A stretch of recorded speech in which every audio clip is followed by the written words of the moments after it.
So the other day, my wife tripped and dropped a whole laundry basket of folded clothes. I watched the whole thing unfold. Uh-oh.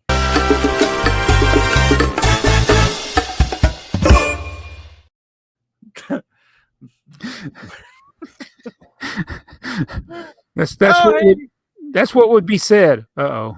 Uh-oh. Yeah. I would probably pretend like I never saw it. Yeah. I didn't see anything. I'm walking away. We have Nick G is in the in our chat. You can't see him on screen, but you will next time he comments.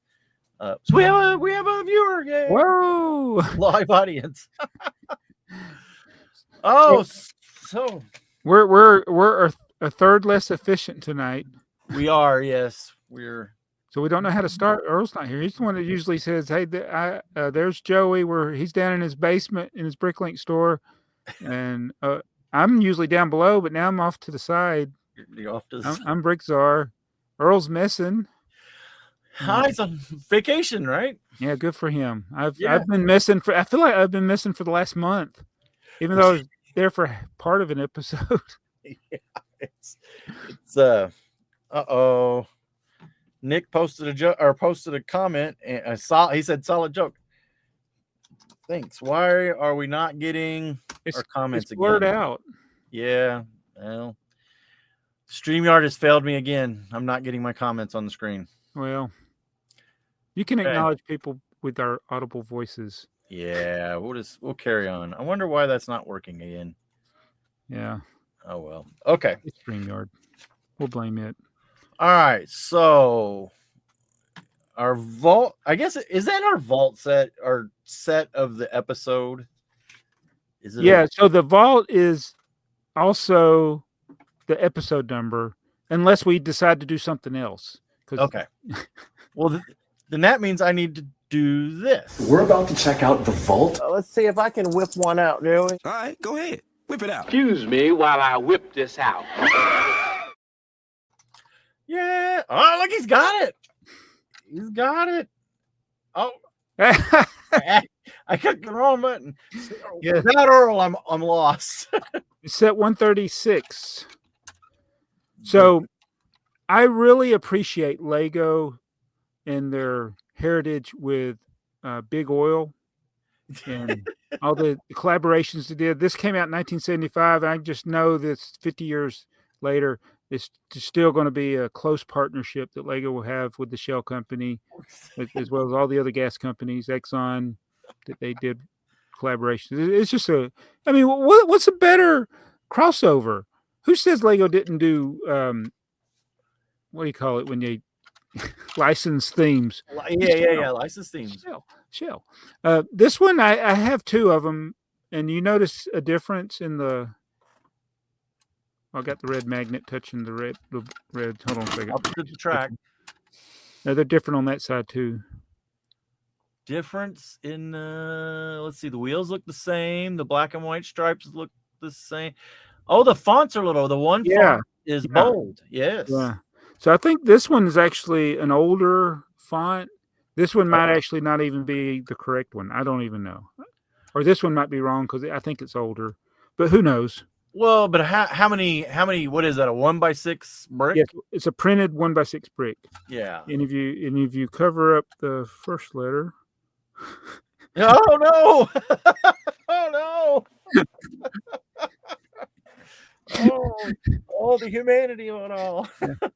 So, I pieced this together. So I don't have a box. I would love to have a box for this set, but that would be. There's nothing really rare on it. You got the long train base, you got the printed logos, and everything else is standard bricks. So make your own Shell tanker and support Big Oil and their love for Lego and Lego's love for Big Oil, which will always be. What was it? It was Shell, then Exxon, and then there's Esso. No, is there Esso? There was an Esso, yeah, that was the other one. Was that everything before they went to their Octane? Octane, yeah. Yeah, I'm trying to think. I feel like I'm missing one. They didn't do Chevron. No. I think those are the three main ones. If you can think of another gas company that Lego has partnered with, let us know in the comments below. Yeah. But I'm a big fan of tank cars. I don't know why. Tank cars are probably one of the things that in real life that look about as natural on a train, because it's like there was always I always saw a bunch of tank cars going in and out of where I work now. There are a ton of them going in and out there. And then I guess the other one is a hopper car for the coal. Yeah, the hopper car. Yeah. I got stuck. So there's I guess it would be like a branch line off of the CSX railroad. It goes to the power plant. Okay. So it's a coal burning power plant. And so there's at least 4 trains a day going to and back. So that's 8 in that crossing because it goes out there and loops and comes back out. Yeah. But the other day I was going through there and I got stuck by a hopper car train. And when you get past there's a rickety track. It's a rickety track branch line. So I'm like, it was over 130 hopper cars. It took a long time to go. So they were going slow then over So every car on the train was a hopper car. So it was going to some industry down there. Yeah. It probably's got a little mini. I haven't looked on the satellite view. There's probably like a little mini yard down there. Because I'm like, there's no way they can. That's like a mile long train. Takes a lot of coal to make electricity. And I don't know what the hopper cars had, but yeah, that's the other thing I think about. It goes 4 full hopper cars of coal go in there a day, and it's all burnt by the end of the day. Like not that particular, it's whatever was there before. But right, yeah. Like if they didn't bring in 4 full trains a day, they'd run out of coal. So it's just amazing.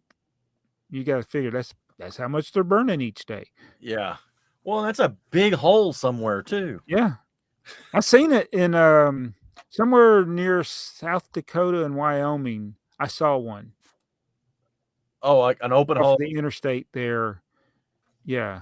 Strip mine, I guess. Whatever. Yeah. Wow. We used to, here in Southern Indiana, there was a lot of open face mining or whatever they called it. I don't think the coal in Indiana is clean or whatever, so not as good. So they all got filled up with a lot of water. So now they have stripper pit mines. So I guess are stripper pit lakes. How can coal be dirty? It's just pure carbon. It's just pure carbon. Yeah, there you go. I mean, it's just clean, right? You push on it enough to get a diamond. That's Superman. Yeah. Oh my goodness. All right. So random. Wait, don't do the random. Don't play that. Do we want to do we're going to do the year? Is that what we're doing? Yeah. So that was what, 1980? I didn't have that pulled up. Wait, do we get a stinger? Well, no, I don't have. Okay. I don't have a stinger for that, but that's where we get messed up. There's not really a stinger for that. So we don't want to do the randomizer. Right. We want to do the randomizer after we do. Okay. All right. And it was 1980 or 81? I think 81 was the one y'all did. Okay. Yeah. Then it went to 1980. Yeah. So I think I commented what my one was for 81. Yeah. We'll know when we get to the comments. Okay. But 1980, and looking at this, I'm like, this has got to be one of the best years ever. I don't know, which year did we pick as our favorite? I already forgot. Remember we did the the bracket. Which year won? Yeah, I don't remember. I'd have to go back and look at the notes. Yeah, I don't know. Wow, we don't know. We did that for like a year. Seems like. Yeah, it took us a year to get through. Are we sure? I think it's 81. Oh yeah, that's what I picked, was 81. No, I should have picked 80, right? Yeah, 80's the one we're doing now, right? Okay, all right. Am I wrong? I don't know. Set released in 1980. I was gonna say the 81 looked Familiar. So Familiar? is 1980. Yeah. Well, hang on. Let me look at the show notes because I didn't write it down in the show notes for some reason. Oh, yeah. That's why I'm lost. But let me go look at the history and go back a couple more days. Where did I do this? This is riveting. Oh, yeah. podcast Ribbon right Con. here. Yeah, I'll look at Brickset and I got 1980 crossed out, so I think it's 1981. oh, we're doing 81? I think so, yeah. No. No? What? Really? We can do what year do you want to do? No. Well, do it. Do it. I could have. Oh, I'm really lost now. So Well, you this- spent 2.5 hours last week. Check the comment. Heather says Nick is correct. Oh, Heather's little comment. Oh, let's see. Yep, 1980 this week, a good year. Yes, Nick is correct. 1980 this week, 1981 was last week. So Heather and Nick in the comments have told us it's 1980 is where I should be. So I wasn't even here.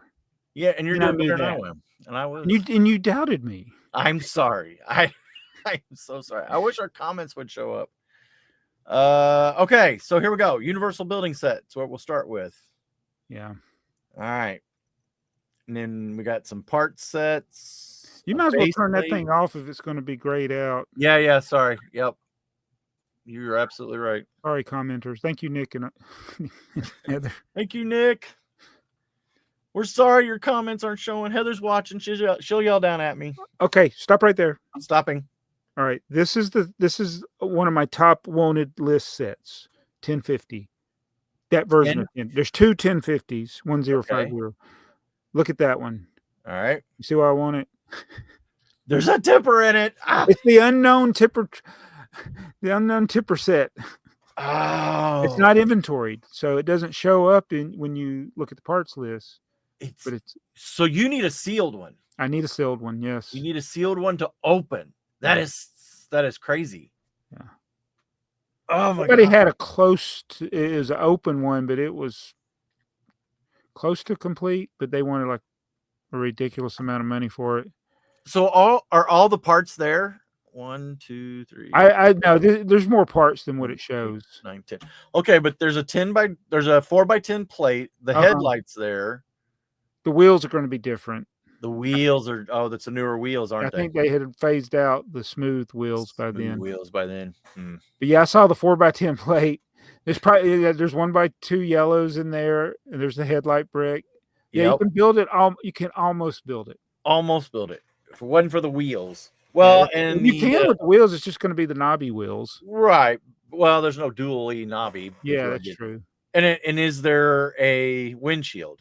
Probably not. Although it maybe. Yeah. Because that's can't be the whole. Yeah. Can't be the whole list of parts there. Yeah, I wish I had known about this before, but because I searched that part number, 818's the part number for the blue tipper bucket or the yellow one. I never knew it was in the set until I saw the picture of the box. Or I would have been looking for this year's. I probably have missed some $10 lots on eBay back in the day. Yeah. Well, it's not my favorite set, but that's my most wanted set. Okay. All right. Most wanted set. Well, you can always get 1050 and you get a copy of 1060 because 1076 because it does have the windshield in it. Oh yeah. So the windshield was still there. Okay. Yeah. So all right, moving on. Parts. Exciting parts pack. Hey, are those mine? That's one of those is mine, I think. That you should. The 6x22 frame. Oh. Oh, it doesn't say your pick. Okay. It doesn't say my pick, so I don't know. Did you send me that picture? It looks familiar. If you sent it to me, I just didn't check it. I can go back and look through my picks and see if it was one you sent me, and I just didn't check it. Okay. Here we go. Town Square, I think that's going to be high on your list. Yep, I hate that we got to it so early, but it's up there. Yeah. That's mine. I'll just go ahead and say. Okay. Town Square. But I discovered that plastic folder. I seen one, not the town square, but that. I want that. I want that. I want that. And there are 3 sellers that have it on Bricklink, but it's in Europe. It's in Europe. Yeah. What's Now, it going for? Like $4, but after shipping, it'd be like $50. Right. And then the tariff. And then tariffs. Yeah. All right. Okay. We're going to keep scrolling. I like all these mystery sets. Yeah. I mean, we got Fabuland. oh, I'm not a Fabuland hater, but there's not going to be my favorite. yeah. It's a little Scala in the bedroom Yeah. sets. Oh, last time I got a lot of hate for picking a book. Oh, So the 6,000 book is a pretty good book too. it's the 6,000's up there with 7777. So that 6,000 is the best non-train idea book. Or one of the best. The little auto repair shop, that's kind of a cool one. Stickers there over assembly, so and it's funny finding those people put the stickers on different ways, especially the wrench.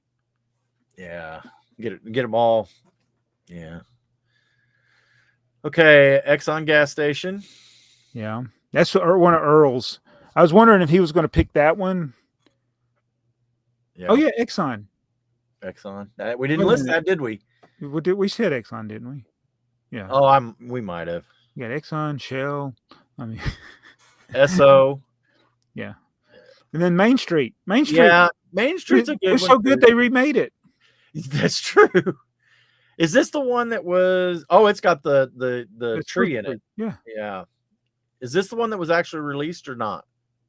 Yeah, that's released. Okay, this one was released. Yeah. Okay. Well, there's one of these little town square sets that was never released. What was that's the? This is Main Street's one of the. It's one of the main. Okay. Because it's Main Street. It's Main Street. It's one of the main ones. All right, so here we go. We're gonna in space because I'm gonna probably pick a space one. I'm gonna go all the way to the bottom and see before I say what I'm gonna pick. That way we can. And then the trains. Oh, trains. Such good. I mean, it's a good year. 1980. Such a good year. All right. Keep going. Look at more trains. Oh, look, Shell tanker. They remade the yellow Shell tanker with the white one. You got a little Shell minifigure now. That's a good one. 7810. Is that the one they? That's the one they remade. Okay. Yeah. Yeah. Thought I had it around here. Oh, Heather's telling me I need to check the comments. Let me check the comments. Good luck finding the legit bad set from this year. Yeah. So Nick's saying we will never find the bad set, but don't you worry. That breaking news will. They've already found it. Yeah. What was it? They picked. I don't know what they picked. Was it Fabuland? Oh, I think it was little cars and something else. I don't remember. I have a hard time remembering what we did on our podcast, let alone. Yeah, you can't remember what year we did last year. Yeah, I know it.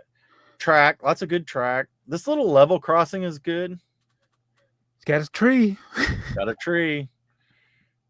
Good little level crossing. I love that station. So, here's the thing. This is like a really cool but have you ever seen a train station like that has a walkover that's just over one? I mean, I don't know, but maybe it's a European thing. It looks dangerous. I mean, look at those steps. Yeah. in the perspective of a minifigure. Like if you had to climb up steps that were like up to your waist. It goes over the 3-foot rule, doesn't it? Yeah. All right, let's see. Oh, the lighting kits and I mean, a lot of this stuff was really remote cool. control, the signal. They had block wiring like model trains. That's what this is one of the most. This set right here, the 7860 that you just pulled up is one of the I don't know if it's underrated, but it's like you can control your trains like a model railroad with this thing. That's it. it was pieces and parts for a model railroad. Yeah. The lights worked. Yeah. Look at this Lighting kit. conglomeration here, man. Well, Here's your electric switches. yeah. Mm. Remote control points. Amazing. All right. Then we The kitchen got, kits weren't bad. we got in this one from your childhood, the chassis. I didn't. That's the one I didn't have, but I have it now. It's the one that I wanted was the original auto Okay. chassis. Yeah. Okay. All right. Well, I'm all the way to the end. Now I'm down to the WWF keychain here. And that's not the World Wrestling Federation. It's not. I'm disappointed. I bought it and it was like, oh wait a minute, there's a stupid panda on here. Wanted Hulk Hogan. All right. So I'm actually going to pick 7750, a set that I don't have. The big wheels. But I love that train. Yeah. Does that not just look cool? It looks like a good solid steam engine. I don't know why they didn't do more with the big wheels. Yeah, I don't know either. Dakota talked me into getting some of the big ones that they do now. I just dropped it. So he's wanting to do, okay, you're gonna know this. It's the Sinclair. Anyway, it's one of the Thomas, the green one. It's one of the girls, I think. It's got a single big wheel. Oh, Emily. Okay. So it's like a 4-2-2 or something. Yeah, it's weird. Yeah. He's wanting to build one of those. He's working on it. Wow. Do they make those in green? They do not. Yeah. No, I think this was the Harry Potter set. The big one. The big one, yeah. I don't own any of those wheels. I should have bought some of those. They're it's a difficult thing to work with in. Well, I can imagine it's probably difficult to work with in even 8 wide, but it 6 wide, it's really difficult. Oh, okay. And he's like, I think we need to do these, and he calls it the box car size because I have a BMR box car. Okay, yeah. It's 8 wide, so he's like, we need to do it in that box car size. Like, oh man, yeah, 8 wide. Oh. 8 wide, yeah. So those wheels, they're definitely a different plastic. Mine, they faded. Oh, really? Yeah, they kind of get almost getting like a pinkish tint to them. Wow. Yeah. All right, there we go. So that's mine. All right. What's y'all's favorite? It's a good year, man. This is like, yeah. I don't know what we picked, but this one needed to be a finalist for one of the best years ever. Oh yeah, and the combination of not a lot of bad in there as well, like not just a lot of good sets, but not a lot of bad or any bad. Nick says he's parting together a 7740. Yeah, so. I would like to make extra cars for that one. Oh, and guess what? Oh, so Nick, the 7740, there is a part that was exclusive to that set. I think it went on the locomotive that has now been re-released. The part has been re-released? It's in 2025 set. It's at the front of that locomotive. There's a yellow 3x3 corner slope. Oh, this up here. It was only in this set. And now I'm sure it's a different mold. I haven't looked at it yet, but according to Bricklink and Lego, it's the same part. But it'll probably have like a different shade of yellow. You know how they're inconsistent. Yeah. Yellow. But if he's parting it together, though, if you're piecing this together, that part just got a whole lot cheaper. Heck yeah. I mean, people are still asking high amounts, or I say high, like $2 or $3, I guess. Now, I don't know what it went for before they re-released it. Yeah, that's great. But those gray windows in the locomotive. But I want to make extra cars for this one. I mean, they had add-on packs that kind of matched it, but I'd like to make some extra coaches. It's a good looking set. It really is. It's a good looking set. All right, so we need to do the randomizer.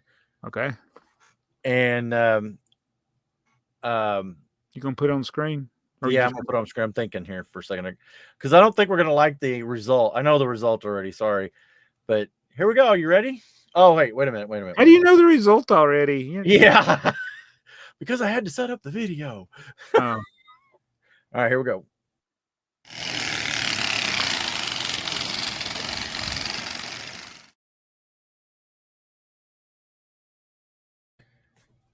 What AFoOL podcast? You know how long the actual randomizer that I have set up because of the amount that we've done so far, it sat there and ran for like 20 seconds before it finally picked one. Oh wow. I thought I had told it not to do anything before 2000, but that's what it picked. So Well, you know, that 2018, as every year, that's a great anniversary for Lego. Every year's an anniversary for every Lego. year's an anniversary for Lego. That's the let me think, do the math. That's the 60th anniversary of the Lego brick. 60th anniversary. Oh, yeah. So there were some 60th anniversary. Can you believe it's been 7 years since that? Wait a minute. What's 58? 42 plus 8. Yeah, that's 60. So there's going to be the 60-year sets in that year then. Yeah. So that'll be an interesting year. Yeah. It'll be an interesting year. I get confused because it's also the year I turned 50.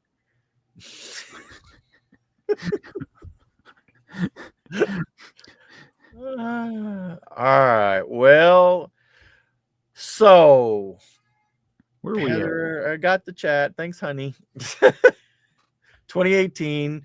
Nick says 2018, only 800 plus sets to go through. It's like 9 pages of. Yeah, it'll be a long one. Yeah.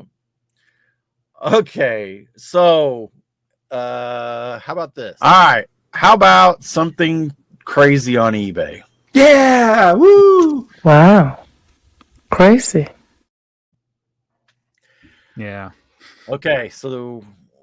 I had one that was crazy on Bricklink, but it's gone now. So yeah. I think was it did I send that to you guys, the 1x1 brick? I don't remember. Okay, so there was a 1x1 brick listed on Bricklink. Not listed, listed in the sold in the last 6 months. 1x1 brick for $100,000.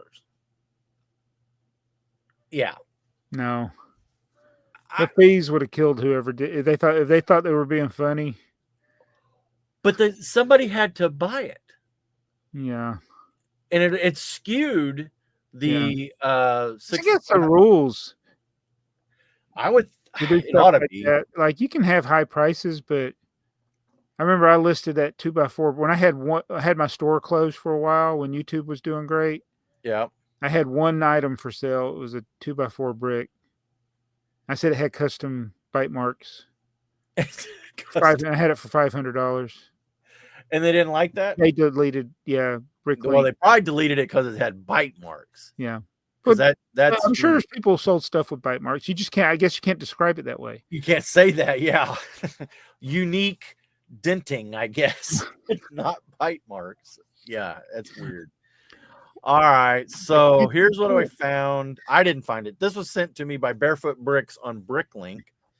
Let me make sure I get to the right page so I don't show something else.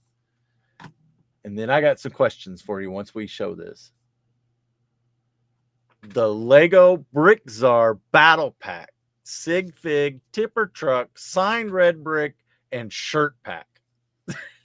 I like the creativity with the shirt pack. Yes. Those are shirts I've worn. But that's good. You don't want to keep wearing the same shirt. So I got to read the. So yeah, here's. We'll go through it pretty quick. He built the tipper truck right. That's good. He did. Yes. Oh look, it has unique dent marks in it. That's never happened before. Okay, so we'll get down to the battle pack shirts. Nice little shirt. It's a space shirt. I didn't even catch that earlier. Oh, okay. Yep. And then you're in your Fortress of Solitude there, I guess. Yeah, see, if this was a true Bricksar battle pack, you'd have the 50th anniversary figure. You should have one of these too. One of the They Might Be Bricks torso. Oh yeah. Oh, hang That's on a a minute. soccer player, but there was I don't know if it's up here. Hold on a minute. Oh, I must have taken it down. Yeah, there's a 50th anniversary figure that I had. So is that your handwriting? That's Is my it? hand. I looked at it closely. It's even my bad Sharpie. It's your bad sharp. So it's got extra little lines. I mean, if it's a counterfeit, he did a almost impossibly good job. Yeah, I was So, gonna say there's yeah. because there's only somebody that has one would even know how to Yeah, I know how I sign them. right. So yeah, that I don't think you could. I don't think it's even I don't sign them all the exact same way because No. that's a true mark of a signature. They're no two are the same, but I know what I do when I sign them, and so and he doesn't have the numbered one. See in the back, Yeah. So was that an earlier one? it's a later one. A later I one? got up to 200, and I got tired of numbering. I got tired of trying to keep up. Yep.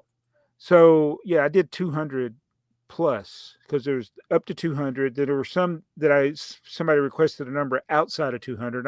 I have a list somewhere. I couldn't find it before we started. I think it's in my folder with all my fan stuff. But if I gave you one of the 200, I have a list of usernames or people's names. Yeah. But above that, I said I don't. I would just sometimes he may be. I don't know if this is one I gave them. They didn't ask for it because sometimes if somebody said I like your YouTube channel when they placed a Bricklink order, I would just throw the brick in there, and they didn't even ask for it. Okay. Used to, you had to always ask. Yeah. Well, when they say they like your YouTube channel, that's about as close as asking. Yeah. Without asking. So the item description here is kind of unique, almost as good as the battle pack, which says calling all Lego fans and Bricksar followers. This exclusive fan-made battle pack is a must-have tribute to one of the most iconic Lego YouTubers out there, Bricksar. So it includes Bricksar Sig Fig, custom minifigs styled after the legendary Bricksar himself, classic tipper truck, a nod to Bricksar's love for vintage Lego. This buildable tipper truck is made entirely from genuine Lego parts. That's good.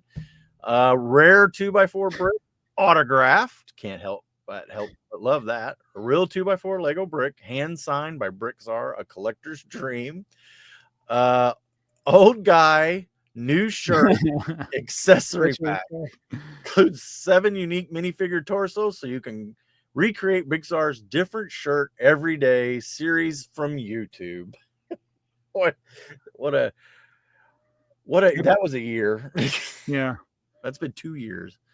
Bonus fun, mix and match of torsos, reflect Bricksar's ever-changing wardrobe, collect them all. This is set 1 of 52, an old guy new shirt. Because he did 7. 7, very good. Very clever. Well, there's a bonus one for somebody somewhere because that was leap year. Actually, no, there's a bonus like 3 or 4. Because 52 times 7 is 364, right? There's 2 extra days. Math is hard. Come on. Let's see what else it says. All parts 100% genuine Lego, shipped securely, packaged with care, perfect for fans, collectors, and Lego YouTube enthusiasts. Don't miss the chance to own your unique tribute to Bricksar's legacy. Whether you're a longtime fan or just discovering the world of Lego YouTubers, this battle pack is a standout addition to any collection. Buy now. Start building the Bricksar universe. Ridiculous prices, so it gets attention of the AFoOL podcast.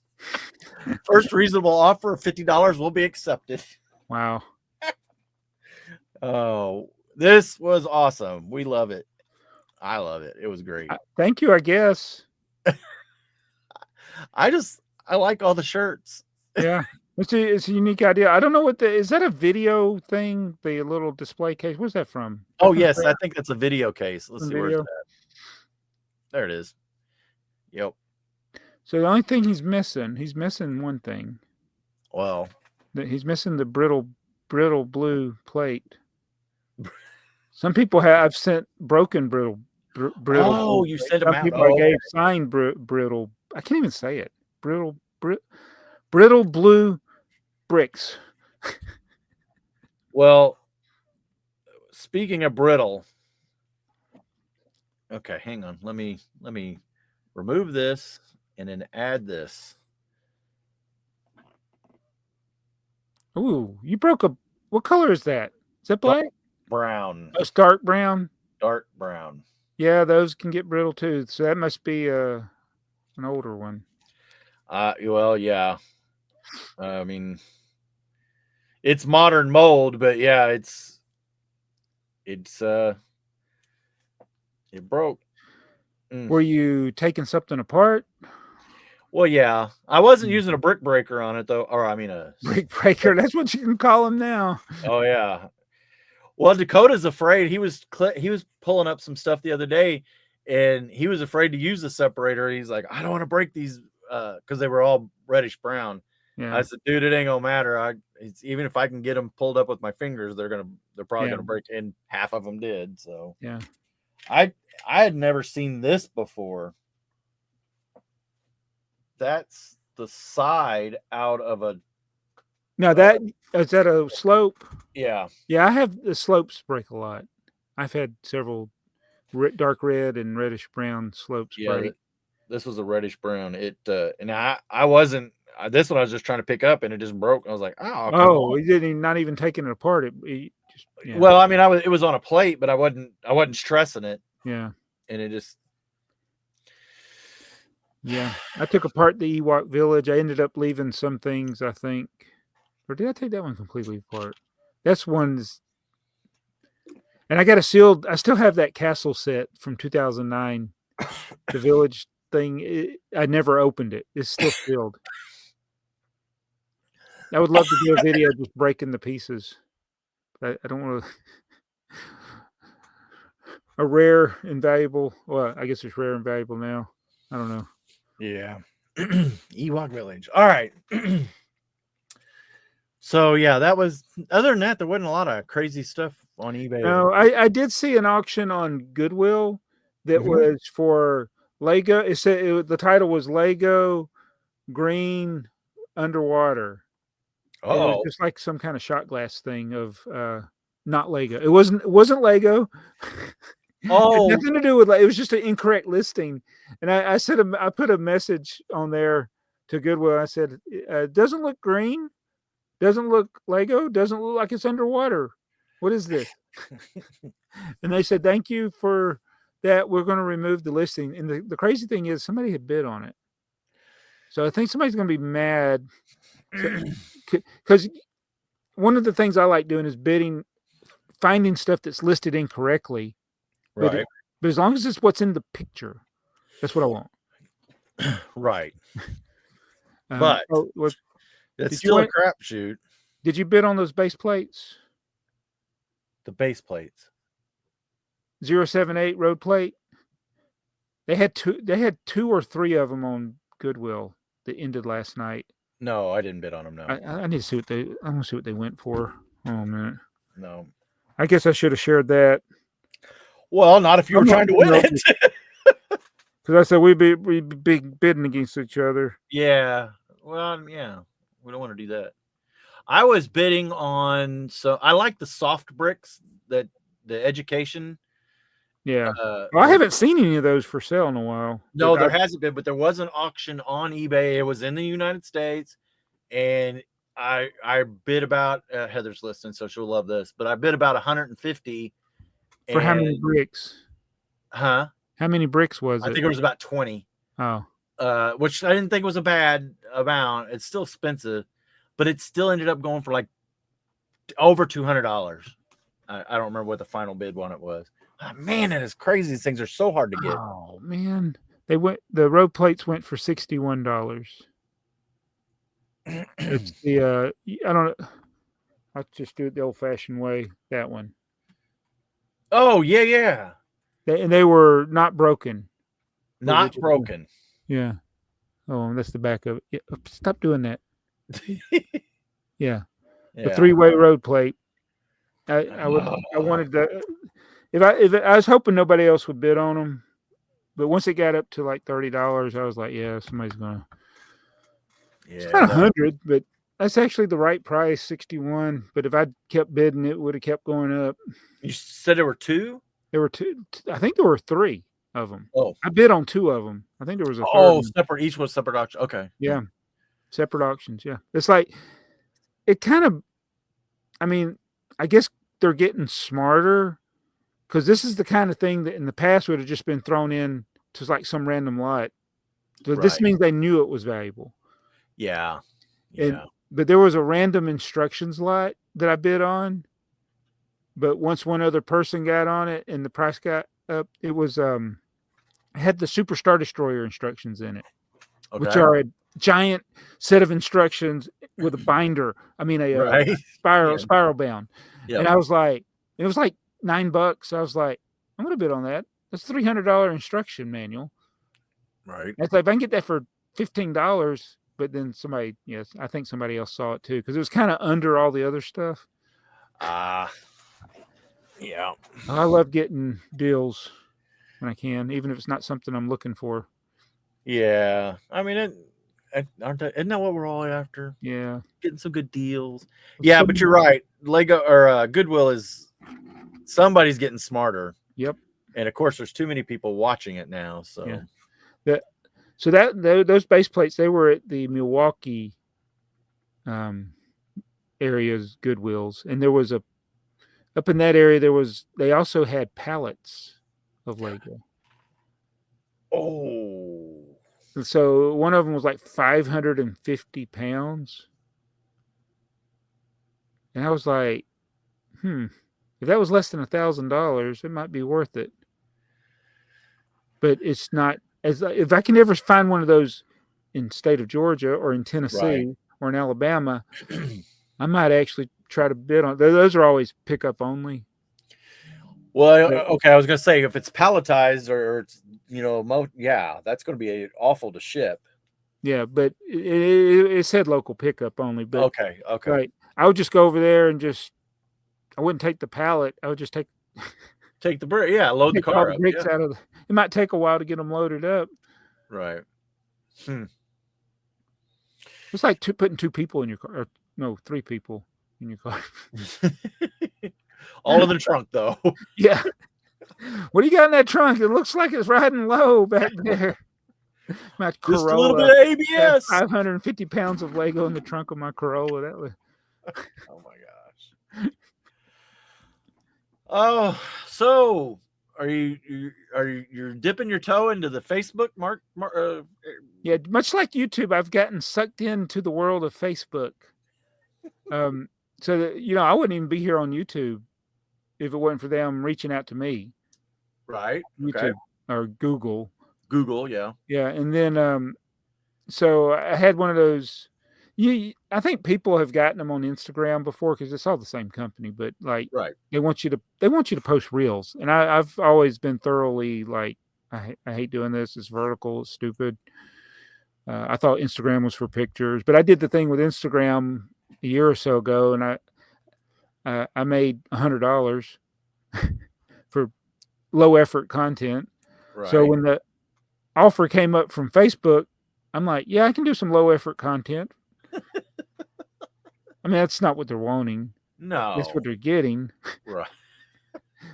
But it started the first month. It didn't really do much, but now it's actually picking up traction. And I don't know if it's because they're wanting me to think that I'm doing good, so I'll keep doing it, or if it's actually doing good. I think just like YouTube, they can control what's popular and what's put in front of more people. Well, they can definitely control who sees it or who's recommended it. Obviously we know that because we know what they did to us when we did the podcast. Yeah. Why are we not getting 100,000 views now? What is it? What changed? What changed? What are we doing wrong? Well, because we ain't doing anything different. No. We ain't doing anything different. No. So anyway, I've been on. I just got my.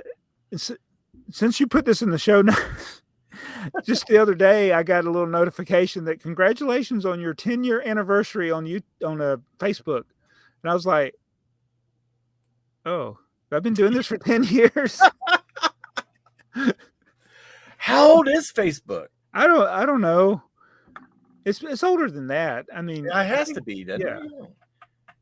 But it's kind of funny. So anyway, I'm trying to figure out, and it is a totally different audience. Like now that I'm getting comments on things that I post, I'm like, oh my goodness, this is so different from YouTube. Yeah.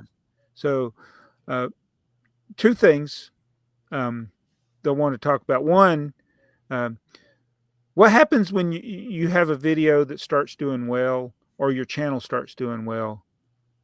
When you start getting comments, like when you first get comments, it's usually a handful of people that like you or know you, Right.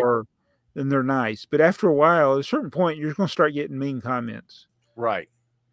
Primarily, in my experience, and that may be different for other people on YouTube, but on my experience on YouTube, since I did a lot of content with trains and stuff and Lego and whatever, I get the mean comments that are misspelled, and it's like you look at it's like, oh, this is a kid, this is a child. Right. I get those same comments now on Facebook. I'm starting to get those on Facebook, so that means I'm doing good on Facebook. Except it's not a child. It's a grown man, probably older than me, which is pretty old. And I'm like, dude, you got nothing better to do. Well, he grew up. He got tired of comments on YouTube. What the child becomes. Because that's what I thought. Facebook was just for our parents. Yeah. Old people. Yeah. So one of the interchanges I had was a guy that was like, I don't understand. There's people in the world that can't like Star Trek and Star Wars. It's okay to not like either one of them. Sure. Or to like either one of them. But I don't understand why you think that you can't like both. Right. And so he was leaving some insulting comments about a Star Trek post I made, because I have all these trains that are I have Star Wars themed trains, I have Star Trek themed trains. Right. And he said something negative about Star Trek. And I do the thing where I kind of reply like it was a compliment. Yeah. Instead of an insult. And then I said Star Trek is, I said something positive about Star Trek, and he said something about Star Wars, and like, numbers don't lie. And I'm like, yeah, I said it took a lot of effort for Star Wars to make something worse than Discovery, Star Trek Discovery. But Star Wars did it. They found out something.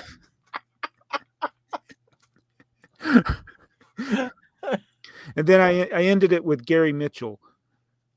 So y'all have to research that, I guess. Okay, yeah, I'll have to look that up. Star Trek invented Star Wars, by the way. So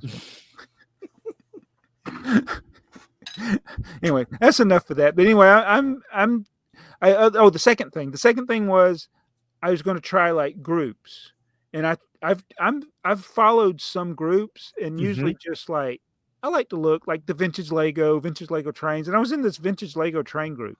I didn't realize there was less than 100 people in this group. But they were showing like stuff like we showed. Right. Yeah. Yeah. And the moderator just got fed up with everybody. And I thought it was because like people were going there to sell stuff or something. No, he was mad because people weren't posting. And I was like, okay, you won't have to worry about that anymore. Right. I'm leaving this group. I'm like, I don't care. Like, so I said, I'm going to make my own vintage Lego train group. There you go. And you can post or not post. I don't care. Just don't post anything bad. Yeah, I belong to a couple groups on Facebook that are, well, here's the thing.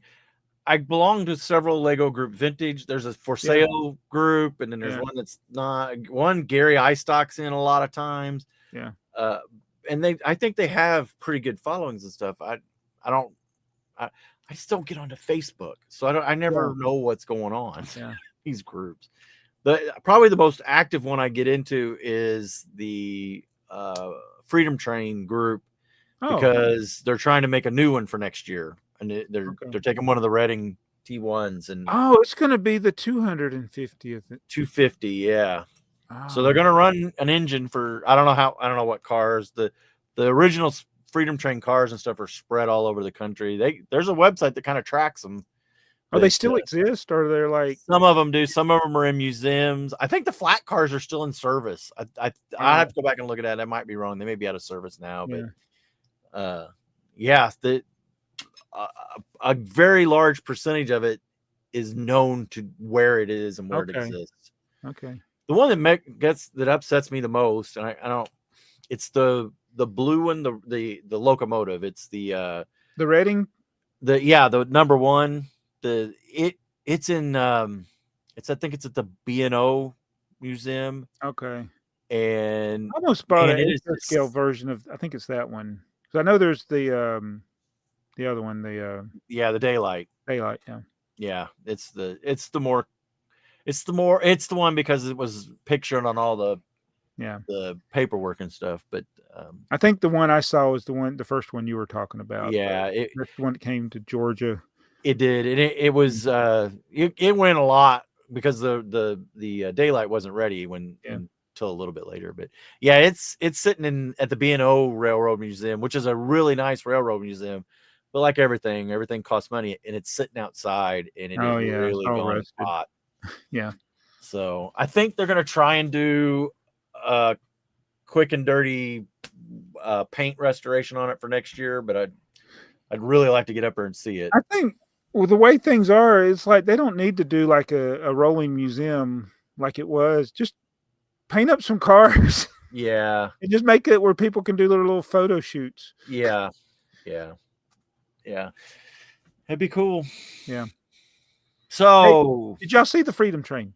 Are you old enough to see if you're old enough to have seen the Freedom Train in person, you might be someone who likes AFoOL podcasts. I have a picture. So here's the weird thing. I have a picture in front of the Reading, the T1, that when it was all painted up in the blue. Yeah. And it's a picture of my grandfather. Absolute guaranteed 100% that's my grandfather. And there's a little blonde boy with him. You think that's you? It's not you? I don't think it's me, but and my dad's gone. I found the picture afterwards. I don't remember it. Oh, yeah. Don't remember it. Yeah. Well, man, the kid looks like me though.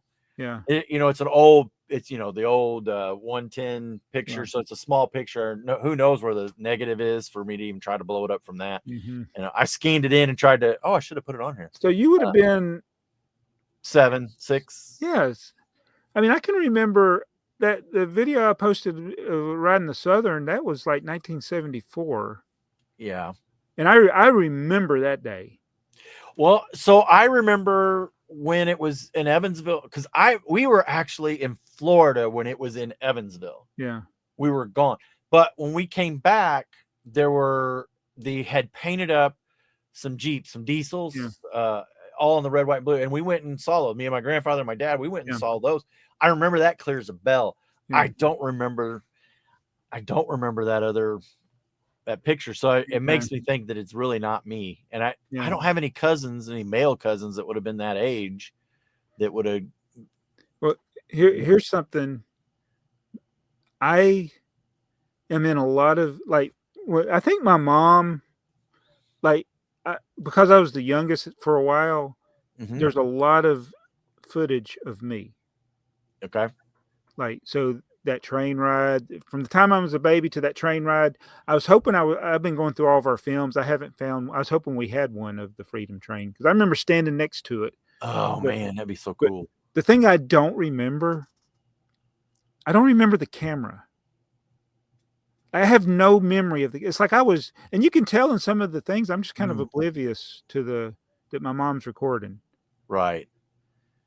Huh. So you have no memory of her. I don't have memory of the camera. And I was just watching an episode of Everybody Loves Raymond, and the dad got out the camera and he had these lights mounted to it. It was a 8mm film camera. And I was like, why do I not remember this? Right. That's interesting. Isn't it weird the things that we forget? Yeah. Just wasn't thinking about it at the time. So I'm sure there's you were too young to care what was even going on other than whatever was on your... thing. So I can see why you wouldn't remember having your picture made. Right. But if you were fascinated by something, like that's me, I was fascinated by the trains. Right. So I have distinct memories of that. In fact, when I went back and watched some of the films, I'm like, yeah, I remember that. Now, there's things in those films I don't specifically remember, like the part where my dad apparently filmed it. Like, he might have had me run down the track. So I'm running down the track, and then the next footage is at the train coming in. Think about it. No, get off the track. Oh, yeah. Anyway, we're getting off Lego topic. That's me. I love trains. I'm wearing my train shirt, my Kevin Hinkle Metro Liner shirt. That's a great one. Yeah. Well, I have a Freedom Train made in Lego, so there we go. I tied There it. you go. We tied it in. We can tie anything into Lego if you build it right. Yeah. So, okay, well, we got a couple things about Bricklink I want to talk about here. That's kind of, but okay. So you use BrickStore or BrickStock? Yeah. Yeah. It's the same thing. It's just I can never remember which name it's the technical name. Let me go over here and look. I got it on this computer, and I tested this right before. It is called BrickStore now. It used to be called BrickStock, but it's called BrickStore. Okay. Yeah. So you could use BrickStore to, I guess I didn't realize this feature, but it would actually log in and upload to Bricklink without you having to do the export and import thing. Yeah, I got worried when I saw the problems, and then there's an update to BrickStore where bypassing that is you got to do the new version. The new new version of BrickStore, because with the changes that Lego make, you can't just use your username and password anymore. So apparently that's what the people that were having problems the day of the merger, it was something going on between Lego and BrickStore. Right. So Bricklink has an API of Yeah. a computer. So, websites can talk to each other, right? That's what API does.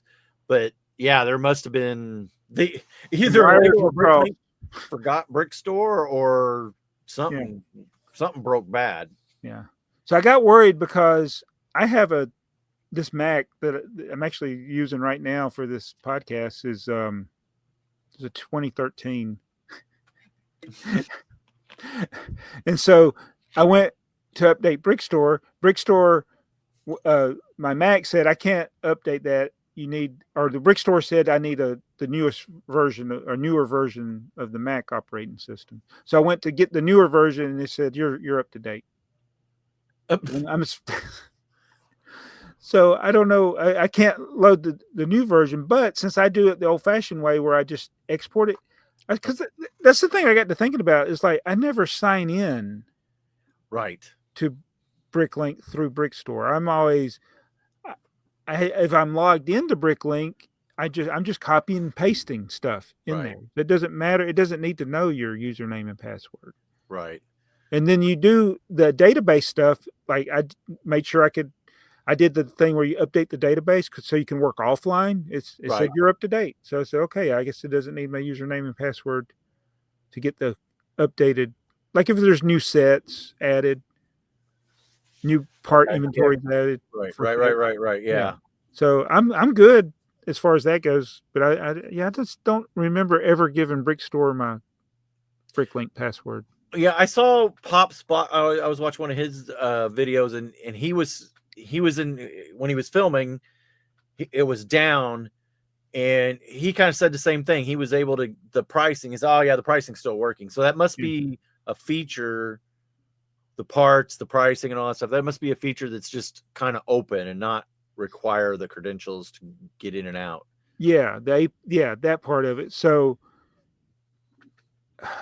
he was able to update the pricing. That's what he said. Because I think it's all that's stored on my computer. If I don't update the database, I'm still using old pricing. But correct.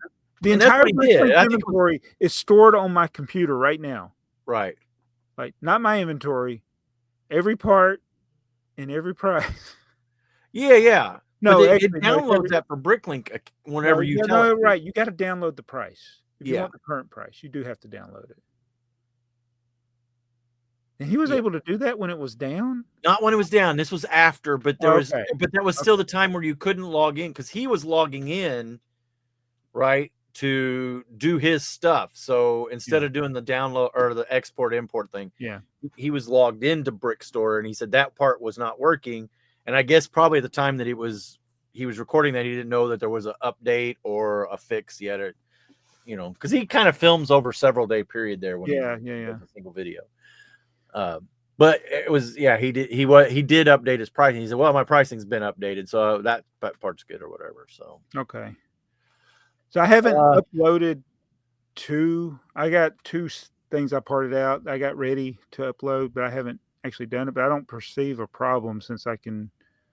Yeah, if you're doing the copy and paste, so you're doing that, there shouldn't be a problem. That should work fine. I'm just tired of having to put in my year of birth all the time. On my phone, I don't have to do it as much, but on my Mac, so there might be some setting I got to look at. Well, I was wondering if it seems to slow down this week for me. Maybe I just haven't been on the computer as much. But yeah, it does. It seems like there's a cookie that Bricklink was not saving. Yeah. And yeah, that year birth thing came up. But then it would always, I just like enter my year of birth. And I'm already logged in. Yeah. I'm already logged in. Why do I need to? If I can see if it logged me out. Maybe. Right. Well, hopefully they got all that stuff kind of figured out. I found this on Reddit. If you're still having trouble, and I don't know, maybe this isn't a thing at all, but apparently if you merged, and the only reason I have a story of why I'm bringing this up, but apparently if you merge your your accounts and your password ended up being more than 15 characters, I guess if you were on Lego and had a longer password than 15 characters, Bricklink is only seeing 15 characters. So log in and use just the first 15 characters of your password and see if that lets you get in. If you're having trouble, because I see that on Reddit, a lot of people are saying, still can't log in. I still can't log in. It's been a week. They're probably using strong passwords then. Right. Well, that's if you're letting Windows build your passwords. Yeah, it gets like a 24 character password or something. And the only reason I bring it up, and I think there's a little bit of relevance to it, is when Microsoft and Xbox, which Microsoft owns Xbox, but when the online store for Xbox kind of took off, they were separate accounts. You had an Xbox account, you had a Microsoft account, but then somewhere online they merged it, just like this, into one account under your Microsoft, and your Xbox password was only 8 characters. Oh my goodness, that's terrible. It was well, the original Xbox was, but it took Microsoft about 2 days to figure out what was going on, because my password was 12 characters, or my password for my I Microsoft understand what you're account. saying. Yeah. And when they said, just type the first 8 letters of your password, it'll go in fine, because it would accept the 12. You could type the 12 in, but it wouldn't just cut them off. Yeah. So wow, that's crazy. Yeah, it is. So if that's a thing. All right. So I got an image I want to show you. I don't know if let me see. Here we go. All right. I got the image. So this is the scene that all of us have been seeing or saw for a whole day there when they did the merger. Do you already know what's wrong with this image? Or not wrong with it, but what's odd about this image? The stormtrooper? Well, the picture. If you don't, that's fine. I'm not trying to trick you or whatever. Let me show you another version of this picture that Bricklink used to use. And it's going to give it away. They got a Tyco brick in there? Uh-huh. Look at that hinge. So is this was this made by somebody from Bricklink then? Yeah, this is just a Bricklink picture that they've been using for years. Before Lego took over. Is Lego reusing the picture? But Lego's still using the picture, yeah, Bricklink. And look, and there's something else it's not only just that hinge they got there. Well, it's still the same hinge. Let me zoom in. Yeah, because it's a 2x2 hinge. Lego never made that. Right. And look, it's thicker than a regular plate. Yeah. But look I think that's as far as I can go. Look at that plate there. Those are Yeah. squares. That's Yeah. not round. That would be a round. So I don't even think that's Tyco. I don't know what that is. Yeah.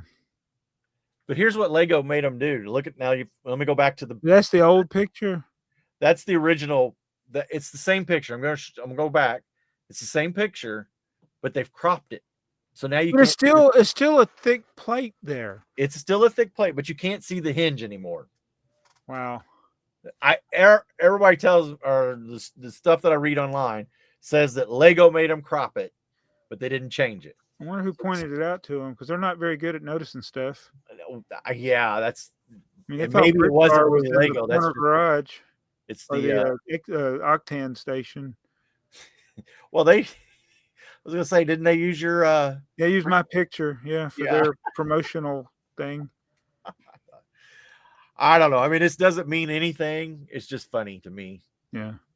Why can't we all just get along? Why I can't- was I was just thinking the other day. I was so worried that my Starship Enterprise was going to be missing some pieces. I have the Enterprise D. Oh yeah. The one you got. Yeah, the. You Sure. tried it. I love the way you did You that. want to see Like, it? my Enterprise is here. I I'm got the like, Enterprise come D. on. Come on. And my Jean-Luc Picard, Yeah. but it was complete. No, you did good getting that. It's complete. Oh, that looks pretty good. Oh, hang on. Let me give you on the full screen here. Hang Looks on. kind of sad to me. Well, I didn't even realize how. I don't like the way the next generation Starship Enterprise looks with these little short. And this is kind of based on the TV show. And I'm like, yeah. it's all saucer section. Like Well, this thing, when you take it off the base, it goes boom. I don't know. I don't think that's terrible. I mean, Yeah, and you that's can't going to make be a hard shape for Lego. Yeah, it is hard. This thing is very plate intense. Okay. Yeah. Joe Bowling's built this, so he knows all about it. But it's got stickers over assembly. Yeah. I haven't even done a video on this yet, but it's like you build a lot, and it doesn't seem to get much thicker. It's still like a thin slice, kind of like the Death Star. Death Star. Death Slice. But I was so I didn't mean to show you all that. The thing I was talking about, that's Mega Blocks, and I'm like, if you're missing a piece in Mega Blocks, there's no resource to go get them. No. You just got to hope you find it in bulk lot. And I built another set that I'm going to be doing a video on that is from Disney from 1988.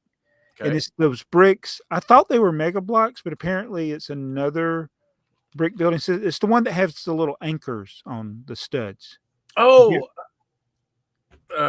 Who makes those? I don't know. Yeah. I know which one you're talking about. Yeah, I always thought it was Mega Blocks, but it's another third-party brick company. Wouldn't it be the same time frame as like Tyco and Tyco? Yeah, but it's not Tyco. I don't think it's Tyco. It's not Tyco. No, It's Tandem Bricks is what it says on the box. What is it on the box? Tandem. It says Tandem Bricks. Yeah, I don't recognize that. Yeah. So but yeah, if you're missing it like in that set, oh, it's horrible. I'll be doing a video on it, but it's like, there's no, because that just shows you how much people love Lego. Like if your Mattel car is missing something, you buy a used one 10 years from now, there's not going to be a resource to go buy Mattel bricks. No, the Lego, and that's, nothing against there's a lot of people on YouTube that have started doing the fantasy, and I just kind of wonder, are they in an echo chamber? Because you can't really buy fantasy except what on their website. No, Amazon. on Amazon. It's on Amazon. Well, but until fantasy can get into Walmart and Target, are they ever going to really take off? That's a good question. I don't know. Also, I'm looking. I think they sent me a set, so I'm sitting there looking at it. I'm like, I don't think I'm the target audience for it, but their minifigures are terrible. Whatever they call them. You can say all the bad things you want on my channel. And I don't. I will say this because it's Fantasy's the company that makes the sets, but the bricks are Go Bricks. I was gonna say they're not They're not their own bricks. Yeah. So and I think Go Bricks what Blue Bricks used. I see. Blue Bricks is the same way. They don't use their own bricks. Yeah. They outsource their bricks. And so here's the interesting thing to that.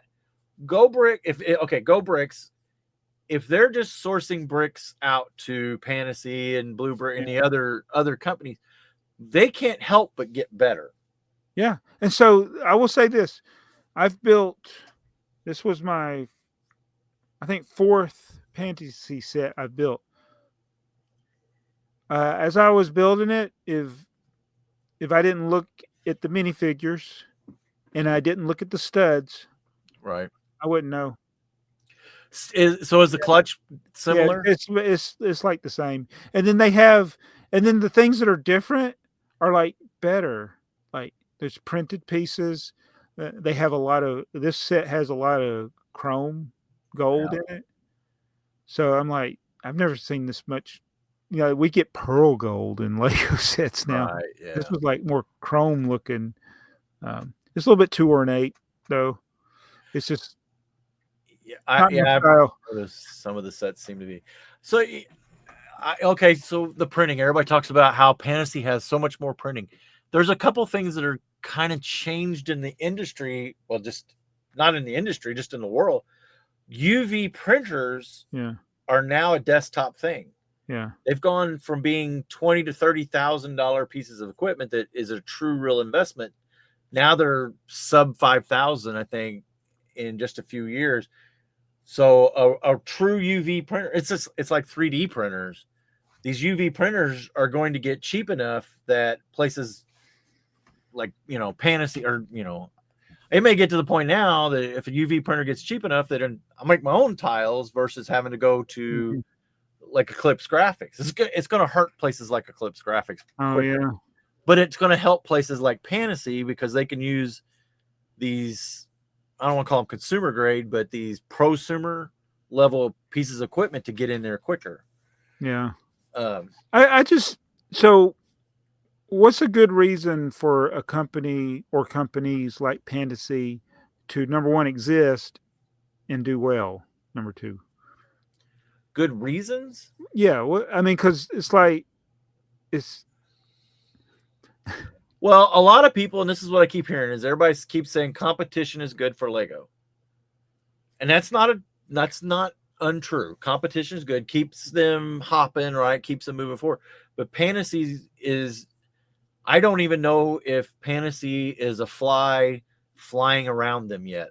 Buzzing around. They're definitely not selling as much. They're not making as much. But I think Go Bricks is probably if Go Bricks is their manufacturer for bricks, that's what Lego needs to be worried about.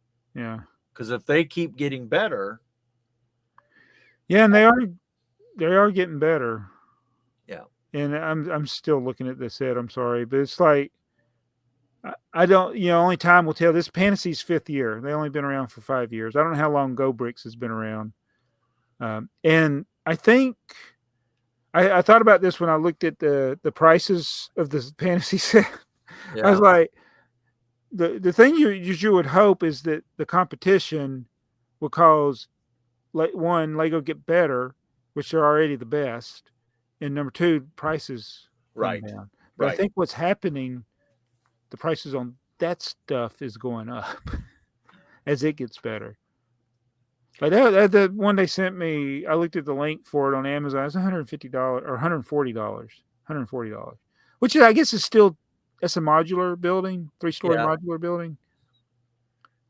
That's cheaper than Lego, but it's like cheaper than Lego. Now I'm starting to think, man, don't want to pay $140 for not Lego. I don't know. So, to me, I've said it before. I'm a Lego guy. Yeah. I don't buy. I'm not buying. I've made the comment. I only buy Lego. Well, we all know that's not true because I buy non-Lego track. Yeah.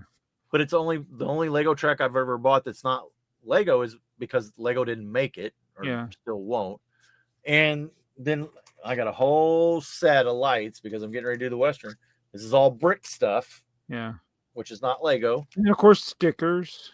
Stickers is another. I make my own. I bought them. So I think I'm getting told that there's somebody in the comments. Hang on. Sorry. Check the chat. Yeah. I think, oh my, yep, I think it's Tandem Bricks is, I guess, the anchor. Nick is commenting, Mattel Brick Shop cars were really disappointing. Bricks felt very cheap. Oh, really?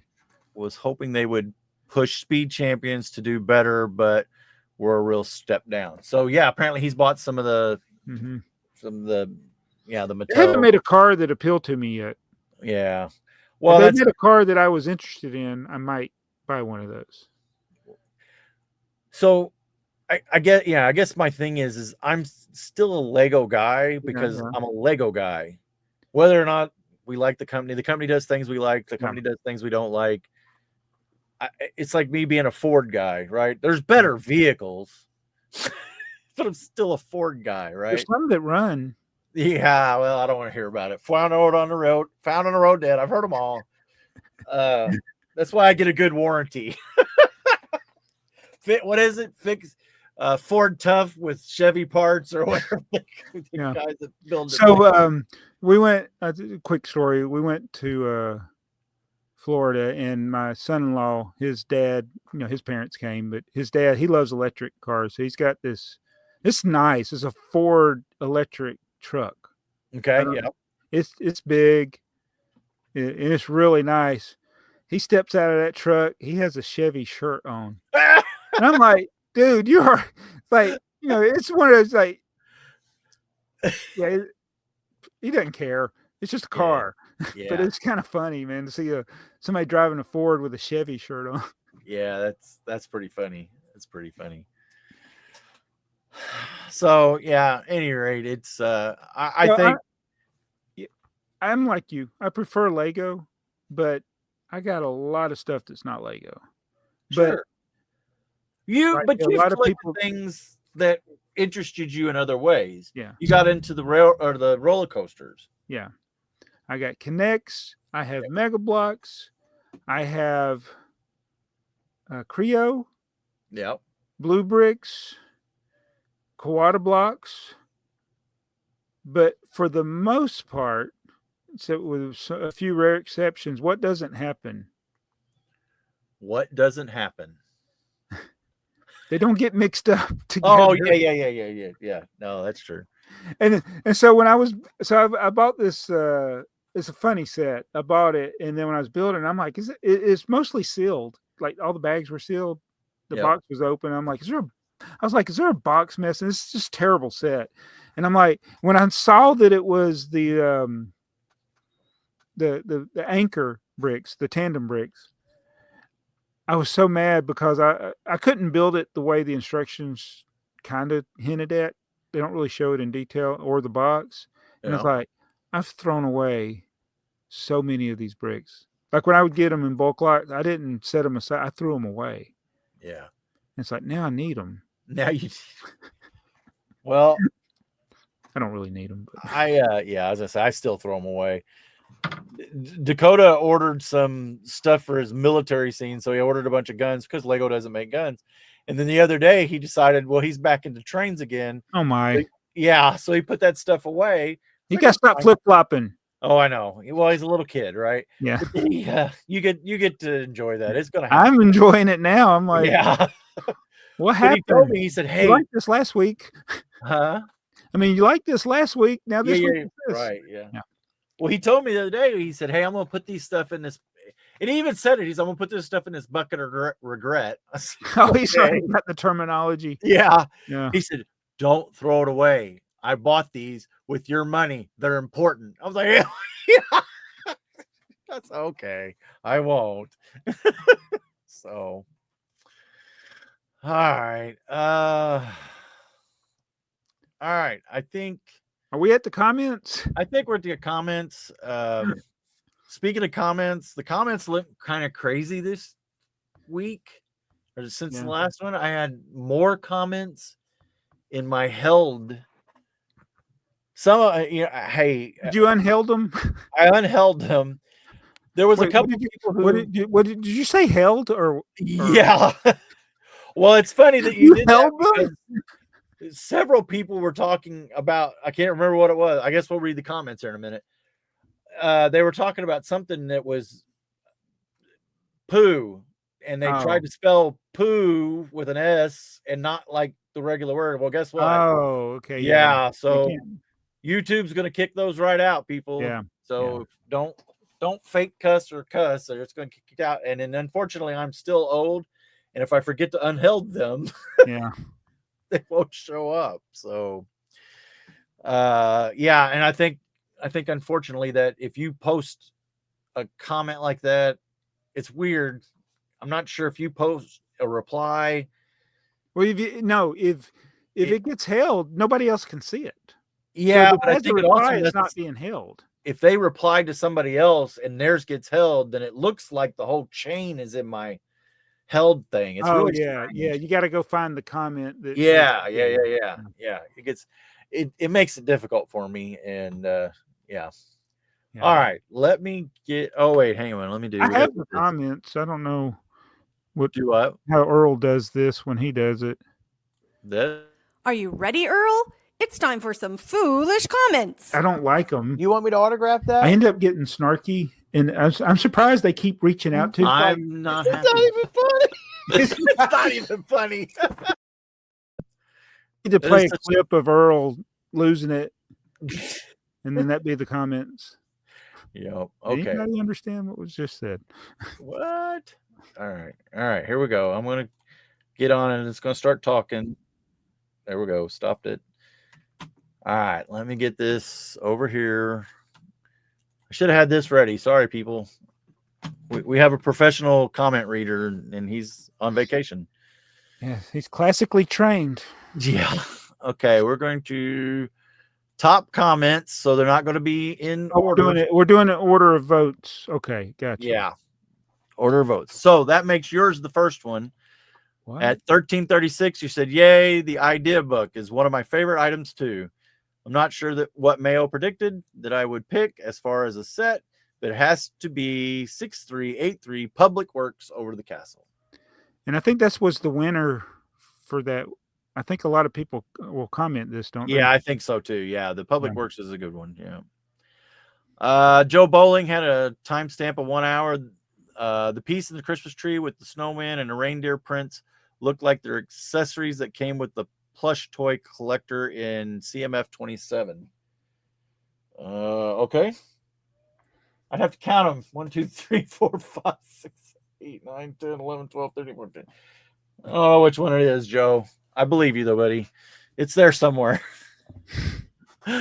On Bricks, 1980. Yeah. The start of the era of 12-volt trains. Yep.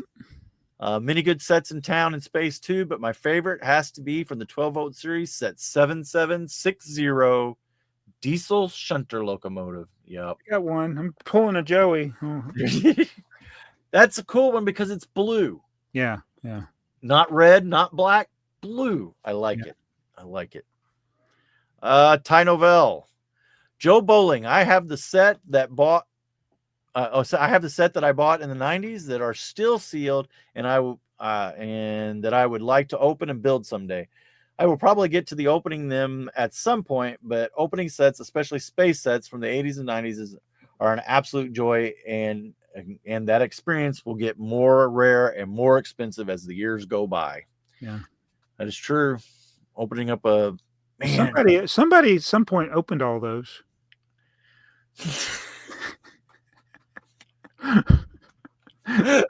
Yes, that is true. Lunas Lapis ad Tempest. Heather, so cool to see you on the AFoOL podcast. Are you really here to keep everyone in line? Is it possible? I don't know that it's possible. Yeah, she does the best she can. She's in the comments tonight or in the chat. Ty Novell, tip for everyone. Black pieces are shown with white outline in the paper instructions. This started about 10 years ago. That white outline has helped me many times to use black instead of dark gray. That is a very good point.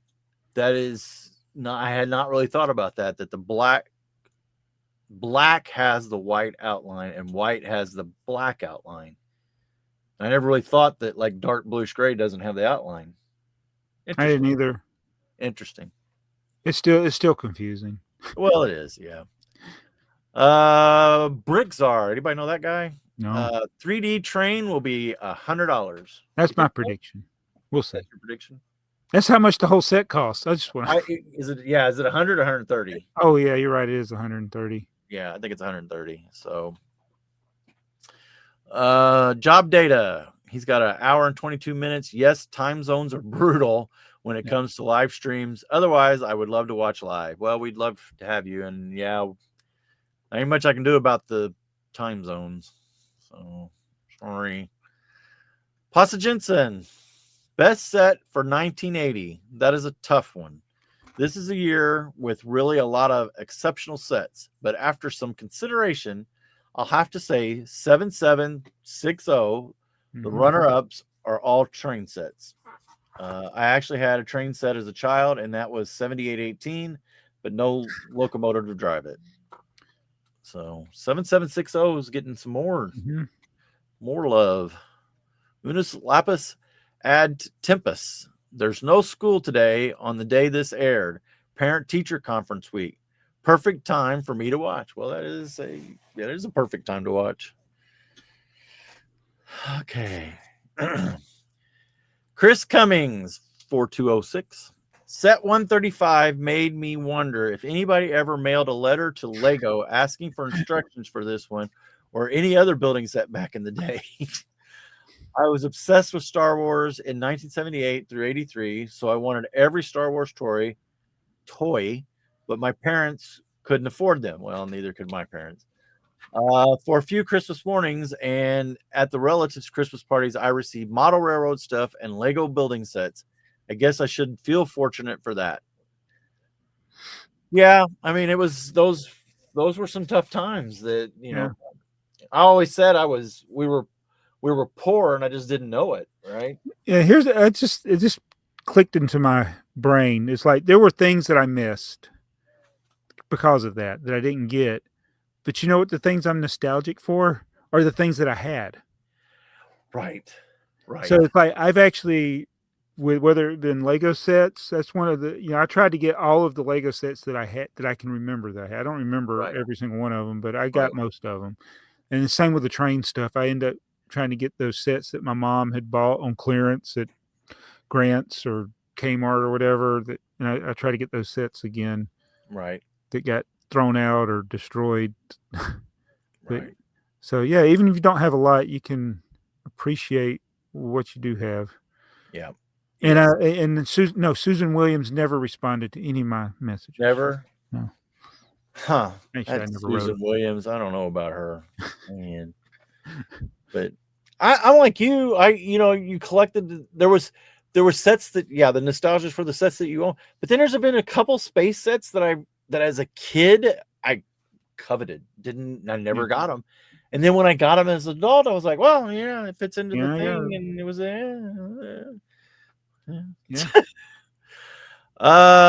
Dusty King, special guest star Heather's Little Corner, killed it like a Columbo episode.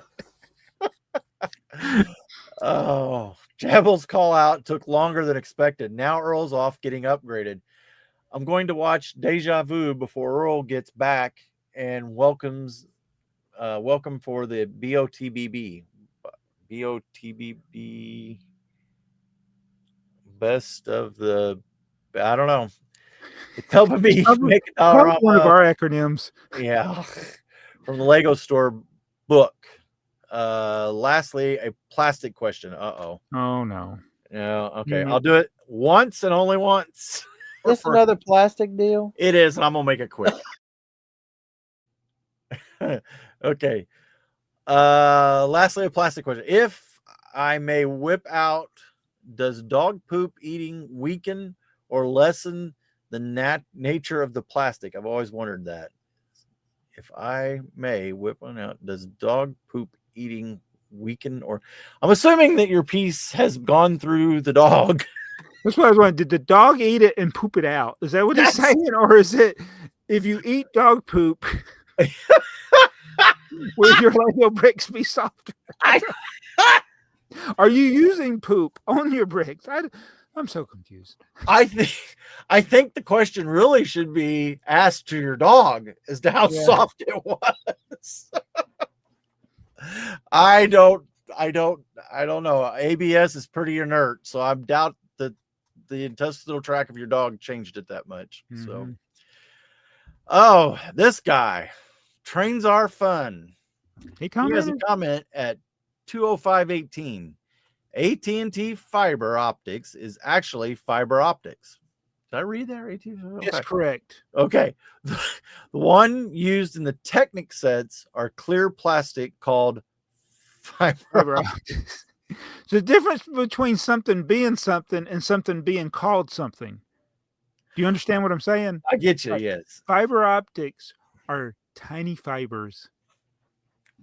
Very tiny. Tiny, like hair. Yeah.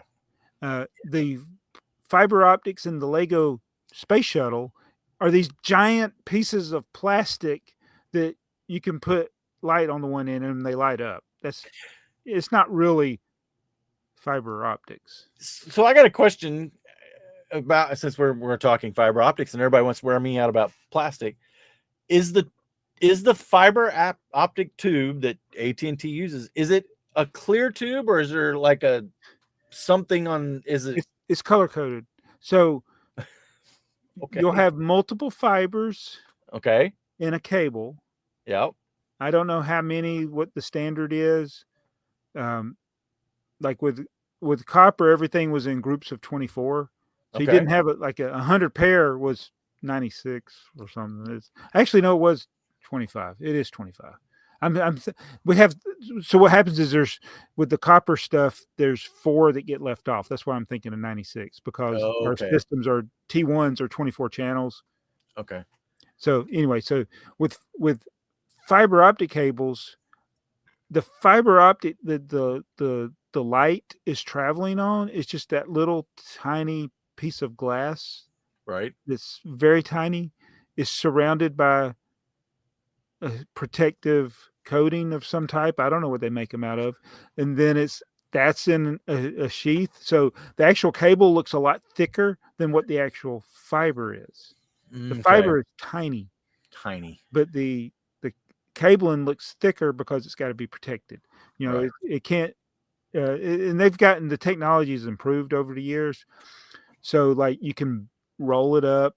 There used to be, if you folded it too much, it'd break, like inside because it really is glass, right? Yes, it's glass, but they've improved it.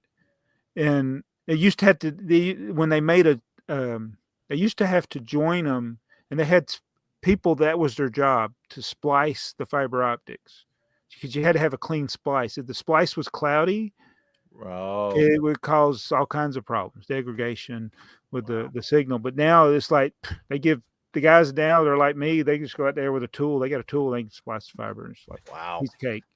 The technology's changing. They can roll it up tighter now, and they need less fiber. And so this other thing, it's like the amount of bandwidth that can go across that fiber is only limited by the equipment on the end of it. So you can have, it's almost unlimited potential. It's like as they improve the electronics on either end. So yeah, it's just as fast as the electronics can send the signal.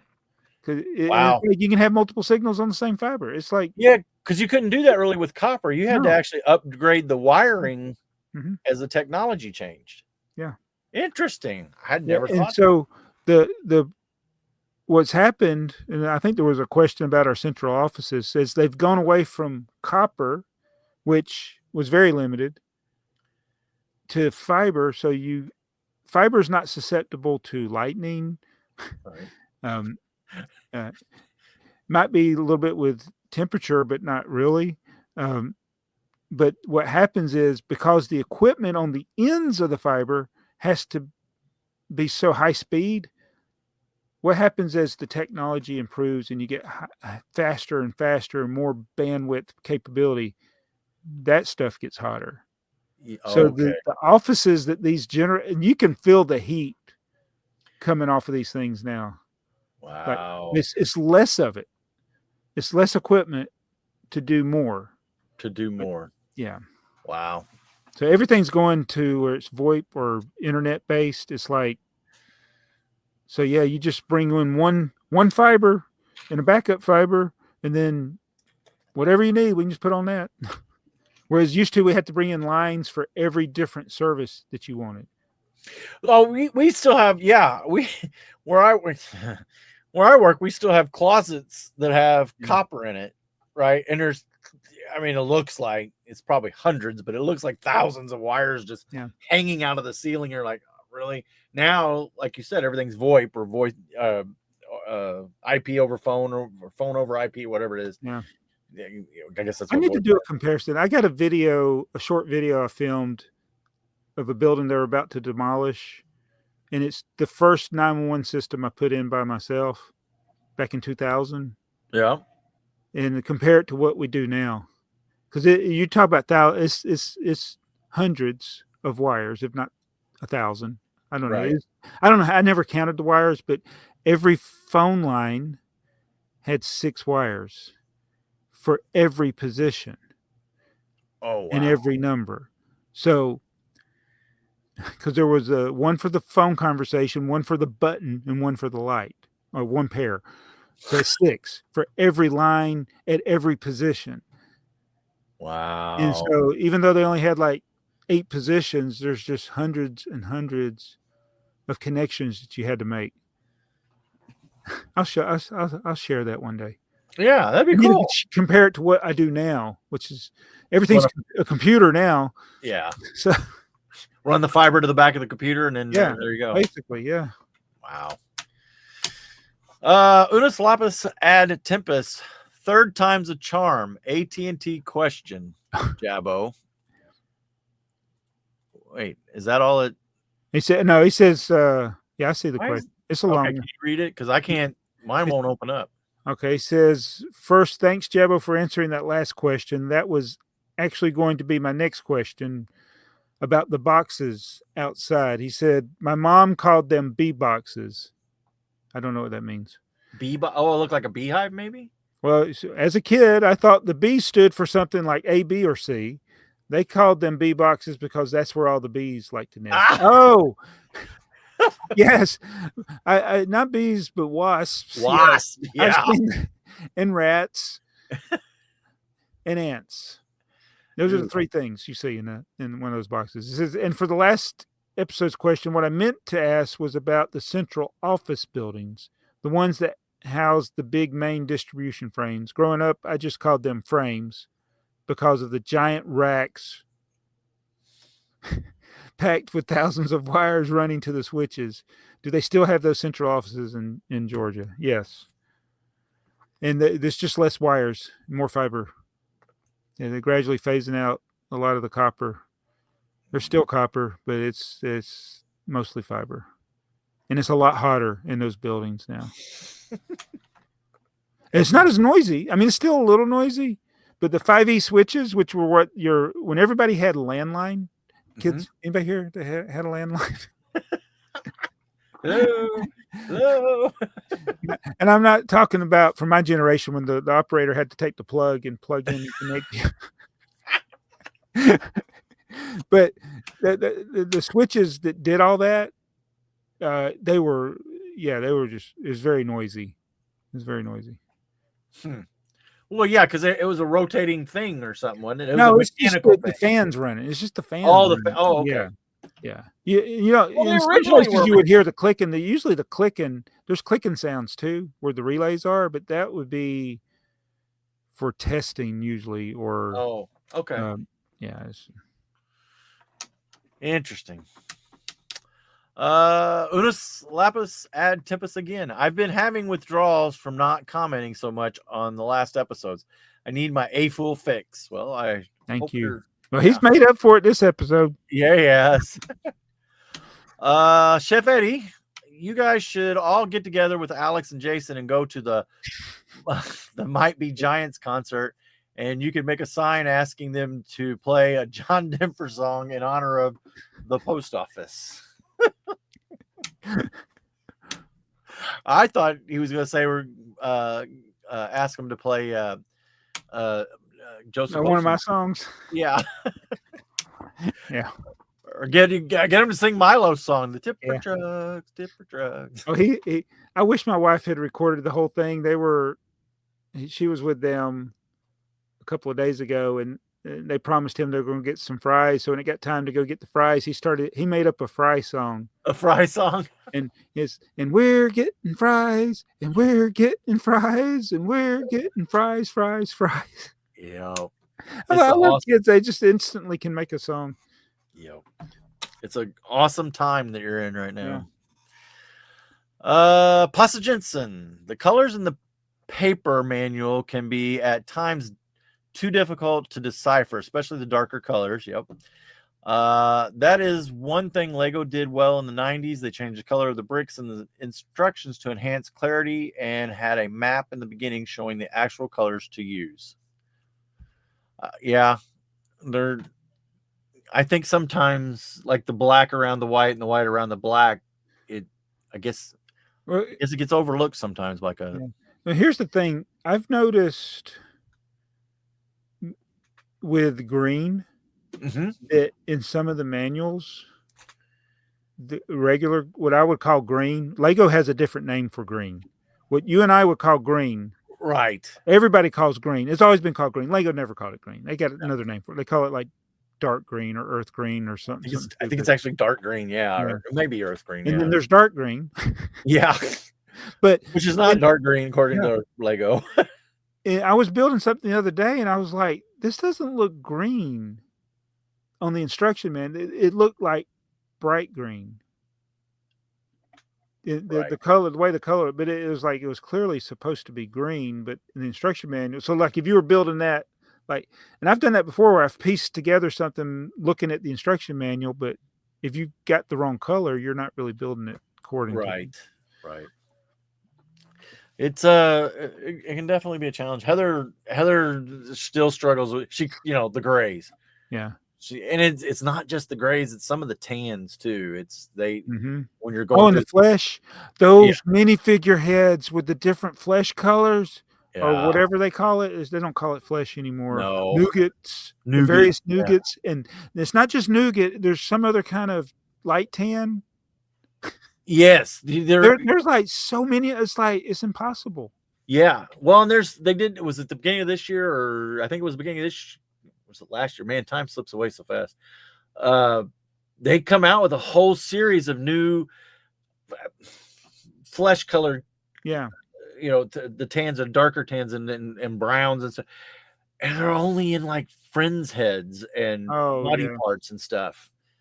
Yeah, I mean, I had that soccer, or is it the foosball table? The foosball table. I think the foosball. Yeah, that one's very hard to tell the figures apart. Yeah. Go ahead. Blockhead UK. Hey, Kaz. She's back. Yeah, finally caught up on the last 2 episodes after being away for both weekends. Release dates. Phew, what a marathon.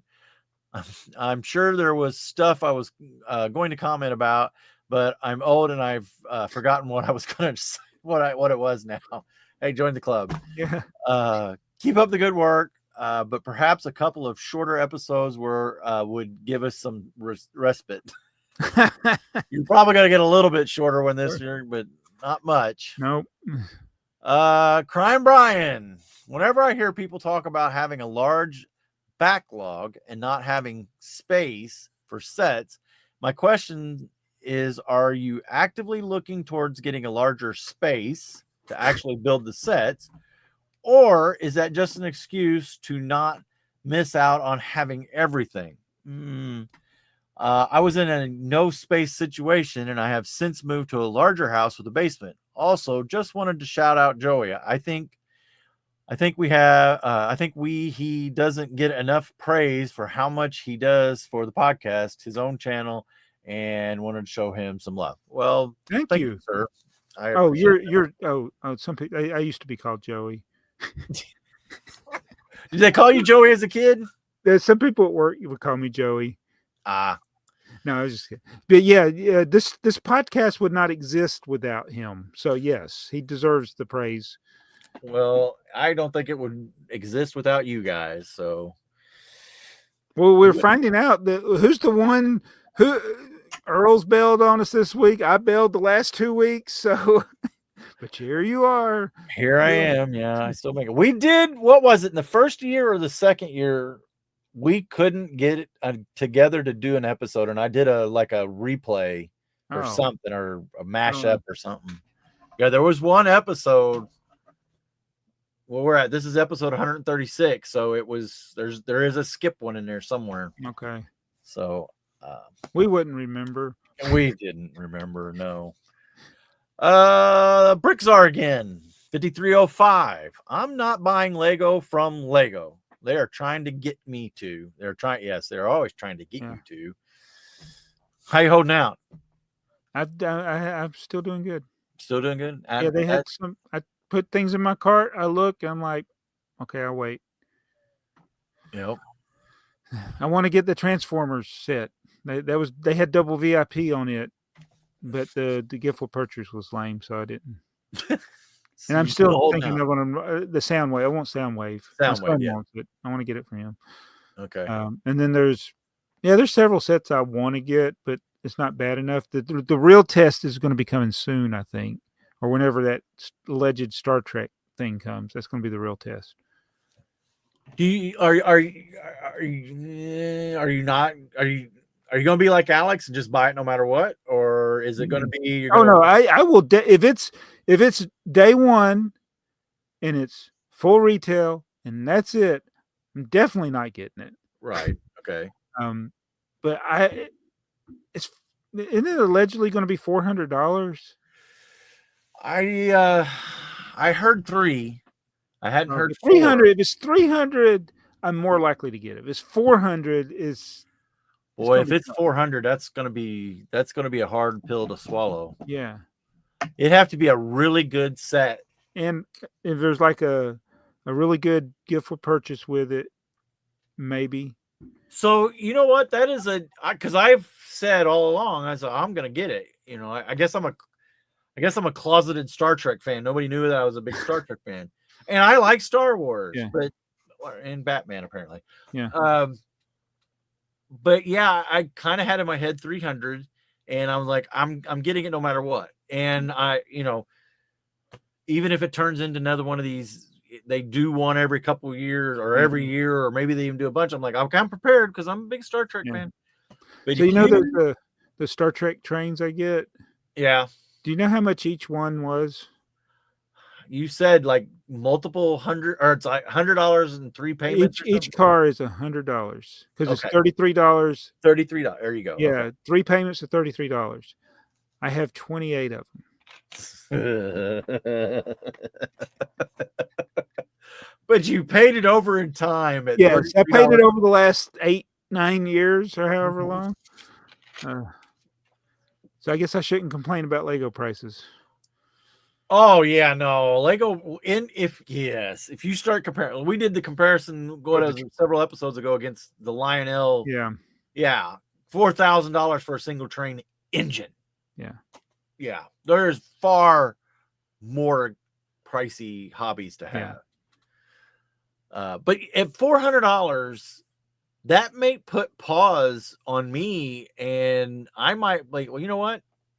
I like Star Trek, but I might not like it that much. Yeah. We'll see. It had to be a really great set with a really good gift with purchase. Yeah. This is the second longest stretch I've had of not buying from Lego.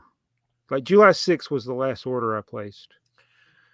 And everything else that I bought that is Lego was either pre-ordered or got from like Amazon or something. Right. See, it's not that much. I've placed 2 orders in this week from Lego. Wow. And the GDP, that gold mine, Yeah. It might be the first GDP of any consequence. I did buy the one camper or whatever it was. I'm seriously thinking about it because I think it would look good in my Western section. Yeah. And I know I didn't buy the Western train. I did. I didn't buy any of this last round. Yeah, I didn't. I don't think I looked. I don't know. I don't know. And I got what? It's coming up on the 6th. What are we on the 6th? We got 4 days to decide if I want to drop the money on that. And the price is what's hindering me on that. Yeah. So here's the question that led to this discussion. It's like talking about like a backlog. Right. And I was thinking how I basically have never changed how I collect. Right. It's just grown exponentially. Right.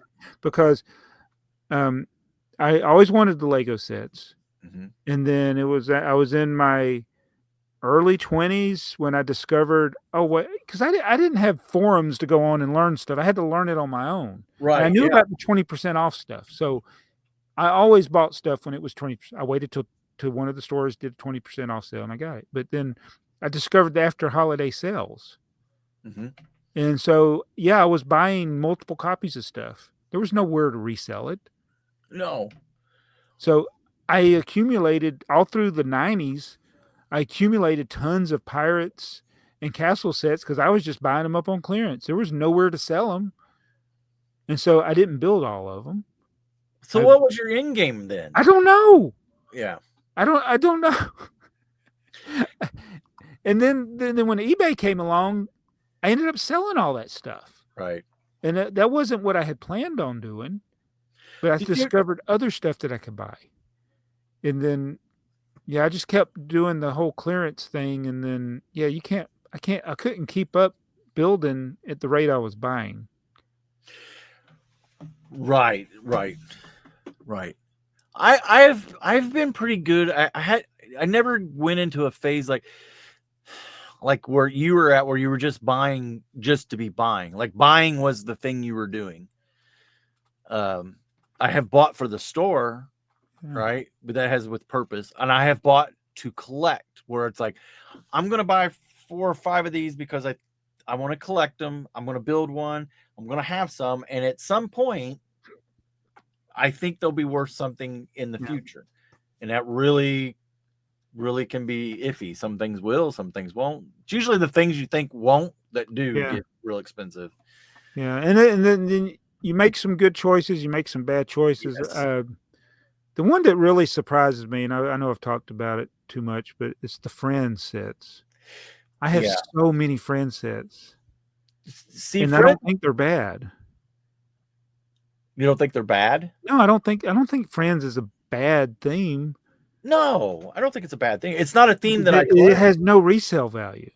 No, I don't know if that's a bad thing or a good thing. I mean, it's great if you like Friends. You should be able to get any Friends that you want from any era relatively inexpensively. But can you? Does anybody really sell them online? There's a few. Heather found one that she wanted, and it retired out of the store. So I had to go get it. And it was only like a year old, but I had a little bit of trouble finding it. It wasn't that it was expensive. Well, you should send me a list if there's anything she's looking for. Okay. Well, she has a backlog because she has gotten ahead of her building. Yeah. As far as what she has. And part of that's my problem too, because I buy them for her, and then it's like, oh, look what I found for you. Oh, okay. But Friends is one of those. I think it's a gold mine for Lego. I'd love to see. No, I think it's a great theme, and it's obviously doing well because they keep making a lot of sets. Exactly. They rebranded it recently, so it's odd to me that it's a good theme, but it has a terrible resale value. Like I would I guess you really should. The proper way to collect stuff is buy stuff you like. Yes. And don't worry about is it going to go up in value or not. But if you're a Lego investor, don't invest in Lego Friends. Well, that's the thing. Do you consider yourself an investor? I don't consider. No. Because I don't look at a Bricklink store. It is an investment. You are investing money into something that you're selling. So yes, it's investment. But I don't look at it as like I bought. Usually I can pick something up and hold it up. Yeah. I bought this set and I bought it for $15 and I expected to go up to 20 or 25 or 30 within a certain amount of time and then sell it and make my money back. That kind of investing I don't do. Now, I've seen thumbnails of those channels where they're sitting, they got all their shelves of their multiple copies of sealed sets that they're investing in, why they think they're going to go up. It was like, you don't know. Yeah. Gold's the only thing that keeps going up. Chef Eddie, did you see the Lego Botanicals set of bamboo? The only thing worse for the environment than an invasive species like bamboo is plastic. So they make a plastic model of bamboo. It's like they are doubling down on environmental destruction. Maybe they have paper bags for the pieces though. Bamboo is crazy. If brought over here, I've seen it around here where people have it. It just spreads. Yeah, and once you plant it, you basically just have to completely dig it out of the ground to get it to stop. You can't cut it down or bamboo and kudzu. Kudzu. Oh, those are all Asian oriented. That's what I saw a video the other day. I don't remember if it was Veritasium or one of the channels that's fairly reputable on YouTube, but they said it's not a one-way street. We have all these Chinese carp and Japanese this and bamboo and kudzu. But they got our stuff over there. They got our stuff over there, and it's killing them just as bad. Oh, so I watched this video because I don't know what you have up there, but in Georgia, we've always had riding spiders. Yes. And that's kind of like what Charlotte's Web's based on. Yes. But it's like they did that little zigzag pattern. They're yellow and black. Well, this year, there are, I say dozens. I want to say hundreds, but there are dozens of these very colorful big spiders, but they're not riding spiders. They're clearly something different. And they got really messy webs, and they're all over my yard. Really? All over. I ran into one the other day. Milo was like, "Spider on your back, Papa?" I'm like, "Oh." They make their webs can be long, but they're colorful, but they're not riding spiders. And I found a video, and this guy's trying to look for them. I'm like, dude, man, I got them like, but they're actually at the end of the video, they got this app where you can go, they're called Joro spiders. Never heard of that. Yeah, they're all over the Southeast here now. This year's the first, everybody's been talking about it. You can see them on the telephone lines, and they're all over people's yards. And it's just crazy. I'm like, they're an invasive spider. They're not from this area. I don't know if they're going to cause harm. Right. I don't know where they come from. I didn't watch it enough to figure out where they come from. But I was going to say that they're not poisonous or nothing. Then I take it they are poisonous, but not. It's not harmful for humans. Deadly you can poison. handle them. They're not going to kill you. Yeah. Well. So now we're the insect channel now. I got sidetracked, but yeah. Pasta Jensen, that 7777 ideas book is really great. It is a great book. It is a great book. Maybe it wasn't the best set of the year, but it was a great book. Ty Novell, wow, watching AFoOL podcast is like watching Marvel movies. It would get worse as it goes along. Is that what you said? That post outro scene was awesome. There's a surprise scene and guests popping in near the end. It's good to see Jason on his famous Jimmy approved couch. Good luck, Jason, with the store. I hope it will make you enough money to start with the shed ADU Lego City building in your backyard. Yeah. Jason's a little mad at us. What? Yeah, because he maybe just me, because he asked me, he said, "Hey, how many orders do you get a week, a day in your store?" And I said, I've been averaging, we've kind of been on an uptick. I said, I've been averaging about a couple a week. And I said, something. He just had a bunch. Yeah, he got 19 in the first couple days. And then I don't think it's slowed down for him a whole lot yet. I think it's slowed down now, but it hadn't slowed down. So yeah, he was it's a little bit more work than he was ready for. I think right off the bat, yeah. Well, that's because here's a little pro tip for you, Jason.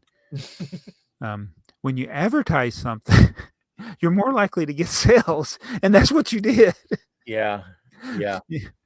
I don't think he hit the notify yet. So he hasn't even pushed out to Bricklink. Yeah. But yes, he advertised on YouTube. Yeah. And he's got everything on 10% off. So he's Oh, 10% lower in the listings when people are looking for stuff. Well, I'm curious of what types of orders he got and how many of them were from people that watch him or know about him. Yeah, I asked him, and he said he knew. I don't know if he told me how many, but he said he knew that there was a good portion of them were people that had either seen him on YouTube or knew him or whatever. So, and I thought I was helping him out, like getting some practice in. Did you order from him too? Yeah, I haven't done the video. I want to do a video on it for him. I hadn't done it yet, but I ordered. I was the first order in his store, and he's like, it doesn't count because the store wasn't open. I was like, whatever. It's Unus lapis tempus, and my wife is texting me, so there must be comments. Oh, Jason's in the chat now. Let me see what he said. Is he picking order? He take a break from picking orders. Are you picking orders? I've seen this show live. It's not any better. Thanks, Jason. Not light, not dark, but the best is chocolate and peanut with nougat. Oh, yeah. Joy, what is the GDP, gross domestic product? No, I just said, you'll see if you watch it back. I kind of smirked when you kept saying GDP. I know. Sorry. WP, your gift with purchase. No, GWP. No, I thought you were talking about Bricklink Designer Program. BDP. That's even funnier. If you meant GWP, you were talking about the Bricklink Designer Program, and you said gross domestic product. Well, it's because it's going to take most of my gross domestic product to buy that gold mine. Yeah. So, Jason, are you picking orders still? Or have you slowed down? You know how to get there if you want to come in. Let's see. Where are we at? Unus lapis tempus. I was subbing in a third grade class the other day, and the students asked me who my favorite female artist singer was. I told them, hands down, the best female singer of all time is Karen Carpenter. Yeah, they don't know who she is. Then they called me old, LOL. Well, yeah, if Karen Carpenter is your favorite, and there's nothing wrong with Karen Carpenter. She was a very good singer. But yeah, that makes you old. Sorry. Bricktsar. Does Lego make things go into back order to truck people's mind? What? Does Lego make things go into back order to trick people's minds into buying and thinking it's popular? Because when it's on back order, you can still order it. When it's sold out, you can't. But when it's on back order, you can. They're like, let's just go ahead and change that button to back order. That way people will look at, oh, it must be popular. I better buy one. Yeah. That's what I was talking about. No, I get it. Yeah, I think, is it a trick? False scarcity. So, okay. So last week, it was last week that Earl was like, oh, you're going to get the Arkham Asylum. And I sat there and I fiddle farted. Actually, Earl bought it online while we were sitting there. I bought it after the show. Both of them were on back order, and I thought, okay, I'm gonna back order it. I'm gonna put it in. I want the air tank, and I'm gonna build it. Heather's still building it. I'll put it in the city. I'll put it next to the Sanctum Sanctorum or close to it. It came as fast as the stuff that was not on back order. About it. I think you're onto it. You're there. Unus lapis ad tempus. Community connection question. Do you plan your builds before you start putting them together, or do you spontaneously build and create as you go? So I'm assuming we're talking about mocks here. Yeah, it's kind of like even when I'm doing the upscaled bricks. Mm-hmm. Any planning I do is in my head, but yeah, I kind of build. Yeah, Alex was talking about he started using Stud.io. I still call it Stud.io. I'm with Alex. That's my experience. What he had. But yeah, it's a different building experience for sure. If I was going to be doing a lot of mock building, I'm sure over time it would be a lot simpler but I don't want to learn something new at this point. Yeah, and that's been my trouble. I used the Elddraw system and just moving over to and it's not that Stud.io is studio is not that hard. It's just different. And I'm set my ways. I'm old. Get off my grass. Yeah, I don't have any criticism of it. I'm just like, for me personally, it's like when I have to learn something new at work. I'm like, oh. Yeah. The advantage, yeah. The advantage to using it, if you're not just a designer that you're trying to build instructions or you're trying to do there, it helps you get a handle on what kind of parts you need. Especially if you're going to build a big something. And it also can help sometimes with weird geometry. It's like, okay, what pieces is it going to take to get this? So that's weird. That's where sometimes I'll just pop into Studio, build like a corner or a piece of it. And it's like, okay, that works. That looks good. Then go back to the bricks and build with bricks. Because gravity in Studio, it doesn't work. And I think that's what my problem with my fantasy sets is they don't take into account physics. You can, just because you can design it in Studio or in an app doesn't mean that it will be functionally a good build. Right. Yeah. Unis Lapis ad Tempest. Haha, Jason from the live chat. No, Kenny Rogers was not my milkman, sadly. Speaking of milkman, has anyone ever seen Hot Shots with Charlie Sheen? Years ago. Oh, that's a long time ago. A long time ago. I laugh so hard every time I watch the scene where the guy delivering the newspaper is tossing them from the vehicle. Then you see the guy delivering milk. He's tossing it. Jars. That's kind of like in the spirit of Naked Gun, Hot Shots. Yes. I don't know why, but I laugh every single time. SG Bricks. Indiana Jones sealed set went for $2,500 to free shipping now. Oh yeah, that was when we were talking about last eBay. Yeah, free shipping. Yeah. Drum beats. The space helmet and air tanks coming in the Christmas tree set are bright green. Yeah, I think that might maybe. Green? Yeah, there's bright green. So in is the tree, is there a bright green spaceman? So the character in that set is wearing an ugly sweater. Oh. But it has a space symbol in it. Oh. It is kind of clever. Boy, they really trick us. They're tricking us. But it's so the whole question is that become a space character with that ugly sweater, or do you have to wait for the bright green Lego or space torso? We'll see. I think that maybe Lego will release a bright green space torso to go with the Everyone is Awesome set, since the green fig in that set was bright green. Interesting. That also may be why they released the light blue space torso, so that every spaceman is awesome. Every spaceman is awesome set can have all the same colors as Everyone is Awesome set. And the light blue air tank will eventually be on Pick a Brick, so I'm going to wait to get it for a few cents rather than paying exorbitant price currently on Bricklink. Yeah, well, we didn't buy them on Bricklink. I went ahead and bought the $300 set to get the air tanks. Ty Novell, Earl, you just need to look at that ADU or shed in the background or the backyard to create a Lego city like Alex in his basement. Yes, I know it costs a lot of money, but if it makes you happy, then it's worth it. I hear your sadness and regret every time that you mention that you don't have space. Well, sometimes you just got to do things you got to do. And I got to take a drink. Sorry.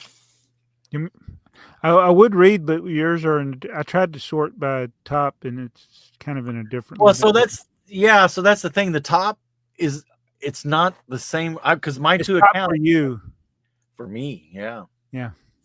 So they're kind of in the same order, but they're not. Yeah. I don't understand Lego. I don't understand Lego either. Hey, that's why we're here. Yeah, I don't understand YouTube's algorithm stuff. Dusty King. P.S. I do like the 777 idea book as the best item for 19. Well, thanks. Somebody finally agreed with me. Chris Kennard.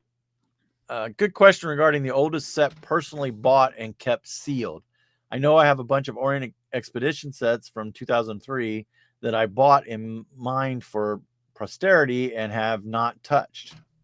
There might be something slightly older that I can can't remember, but 2003 is about the limit for me. Yeah, I think I don't have anything that goes back that far. Community connection question from Unus Lapis ad Tempus. Did I read this one? Sorry. No. Okay. If you could pitch a brand new theme to Lego Group, what would it be? 12-volt trains? That's not a brand new theme. It's like saying monorail. Yeah, 12-volt, 9-volt, monorail. Yeah. Classic space, classic castle, classic pirates. But no, a new theme. Like, this is an original theme or is it an I IP think so. theme? A new theme. So yeah, would it be a new IP or would it be a new theme? A Lego. I think a new Lego theme is what they need. Like okay, you got the city, you got friends. They're almost now. They're just ambiguous. They're always there. But then things like, what are they? Well, all the little silly ones that they keep coming out with for a couple years. What was it? The kids in the school with the ghosts, and then what's the current, like Hidden Side and all Hidden that. Side? Yeah, I don't know what would be a good theme that wouldn't be an IP. No, it's hard for me to think of something. Like if I saw something I liked it, I would say I liked it. But I the things that I've liked, I've always liked. They're trains, right? Dinosaurs, except for Jurassic Park now or Jurassic World, and wait a minute, bulldozers. I like NASA. I would like to see them do more with NASA related stuff or real space, not like I like classic space, but classic space is fantasy. I would like something based on real space exploration. That's what. Guess what? That's what Lego Ideas was basically from the beginning.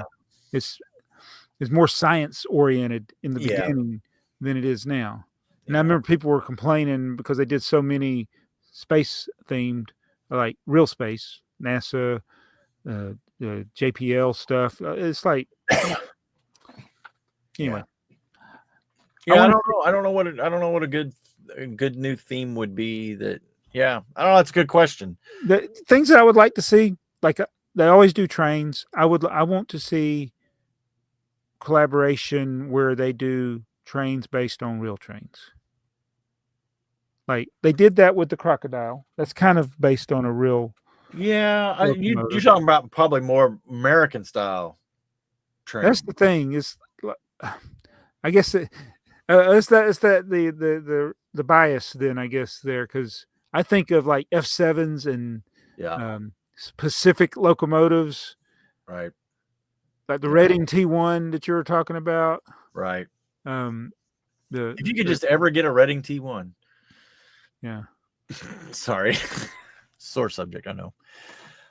Where did that money go? I wasn't the only, and I wish I knew how many people did it. That was almost 7 years ago now. Yeah. It's you're never going to get it. I know I'm not. But I have no recourse, but it's like, yeah. Sorry. Yeah. Unus Lapis Tempus Lunas. Okay. Another community connection question. If Lego gave you unlimited parts, what would you build? Tipper truck. There you go. What would I build? I would probably be well, actually I do know. If they gave me unlimited parts, there is a courthouse in Evansville.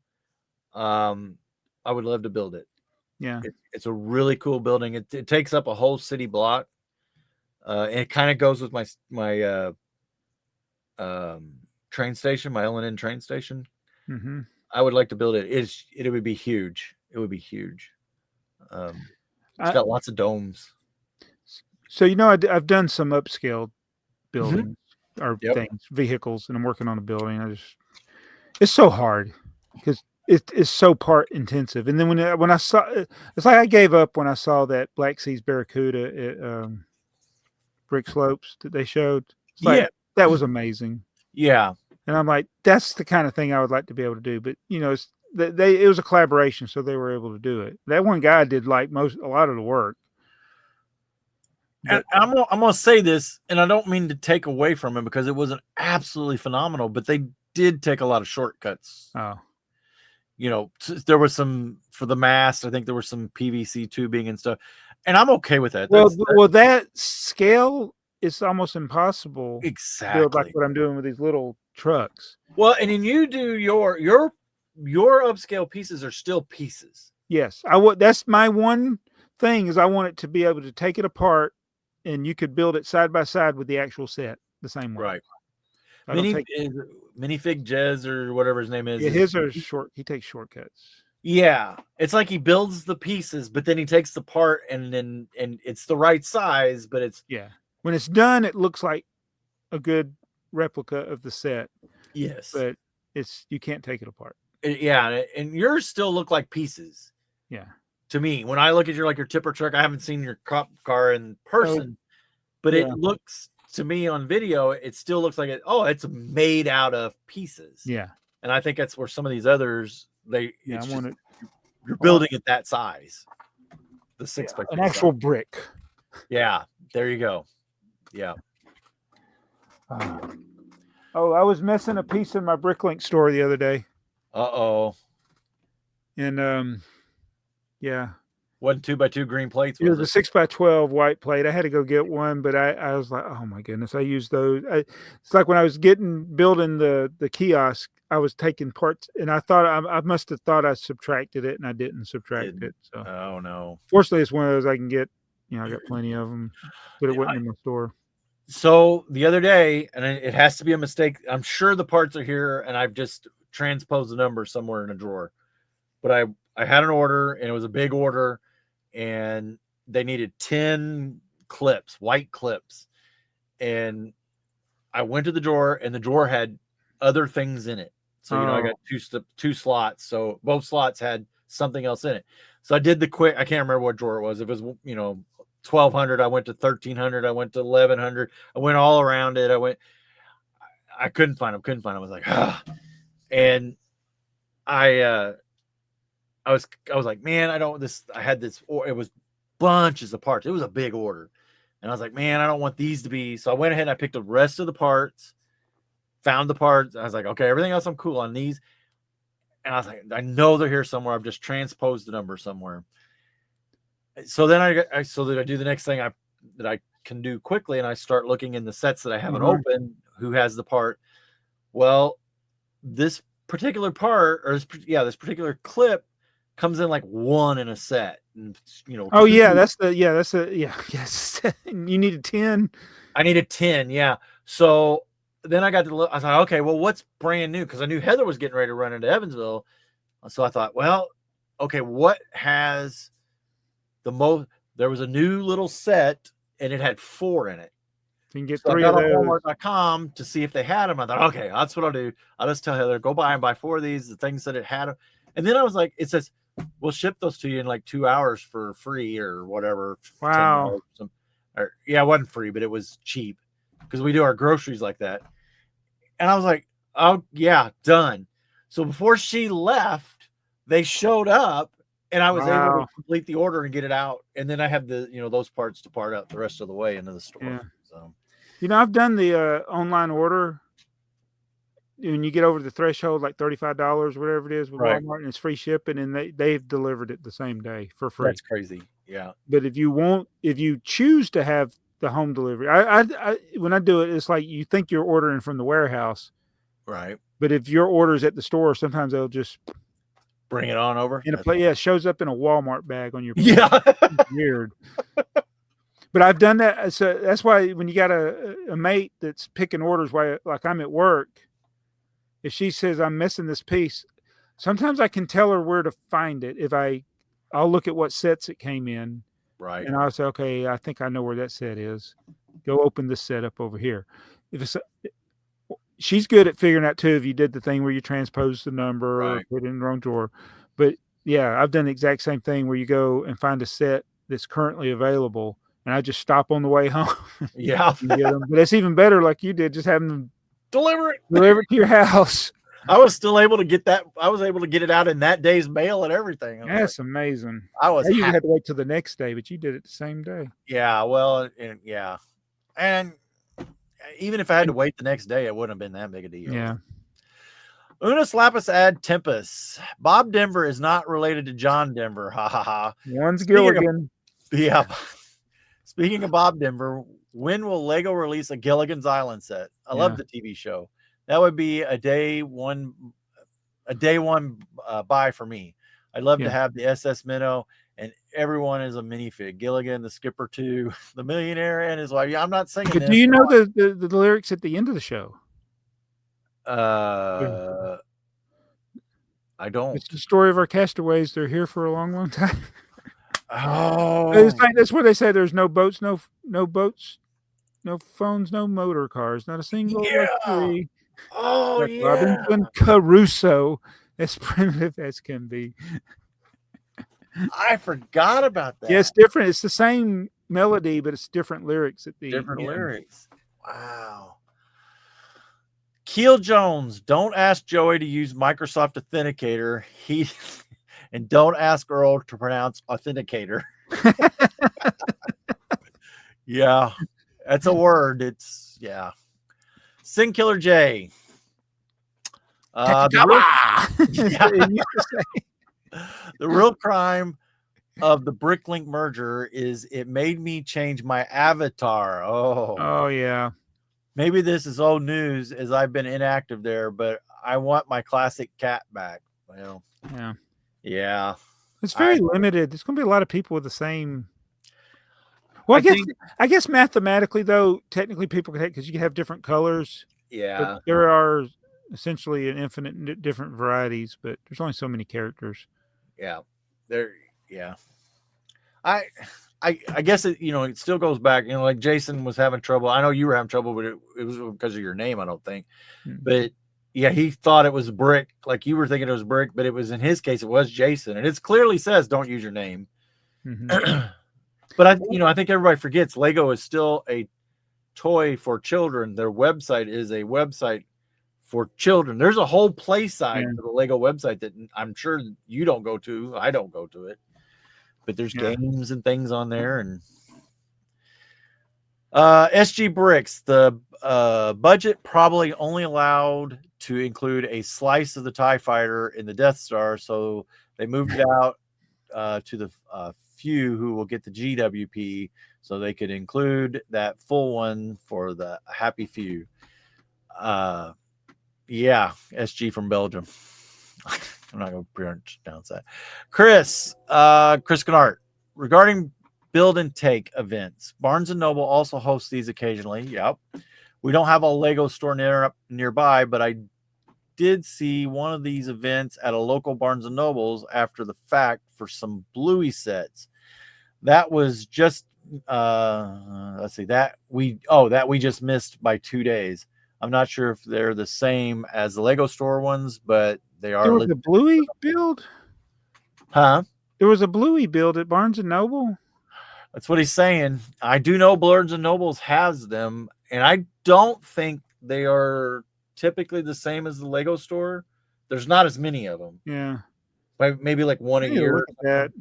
I've never made it to them one. I never got that poly bag either, the Bluey poly bag. Oh. Have you ever watched an episode of Bluey yet? I have watched Peppa Pig.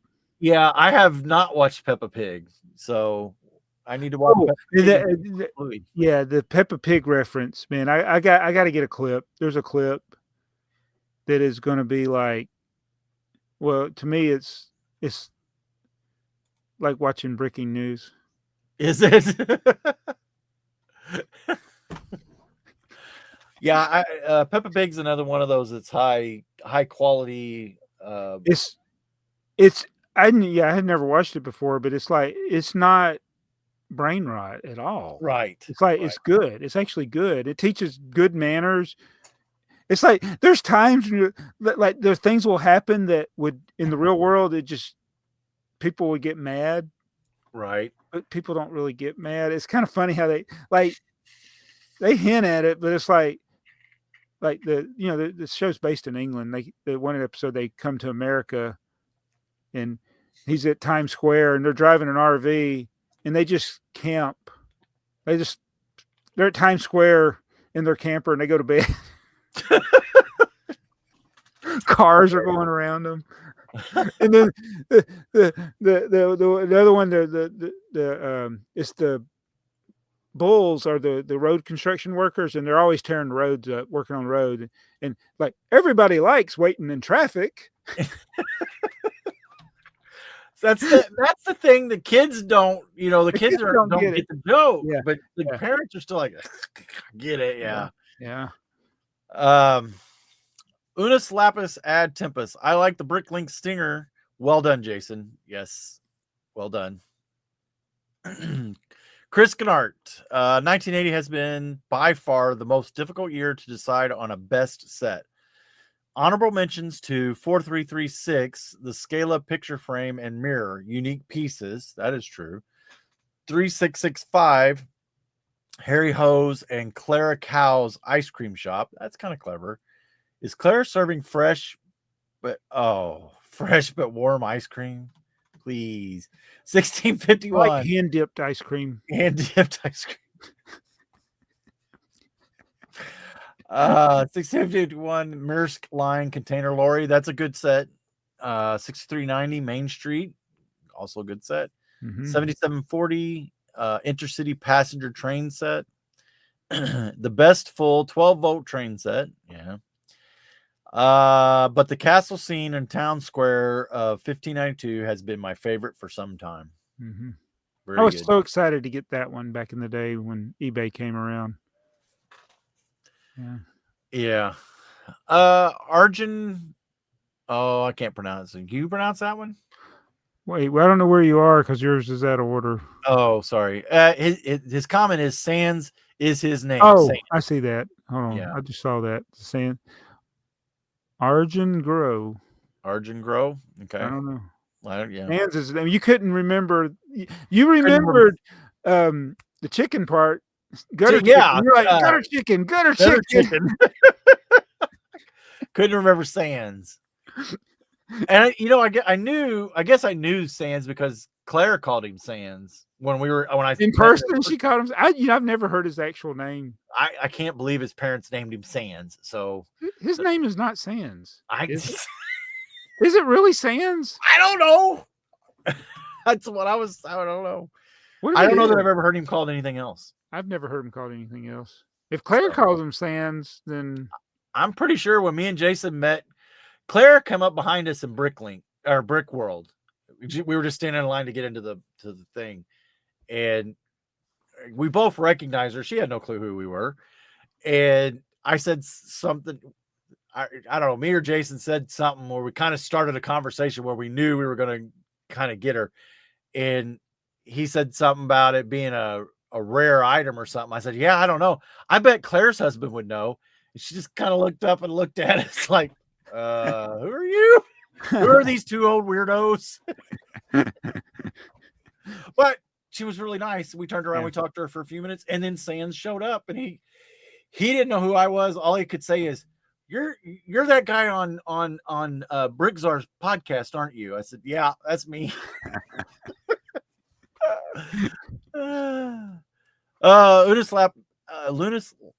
Unus lapis ad tempus. Is Jabba okay? I miss seeing him with the AFoOLs.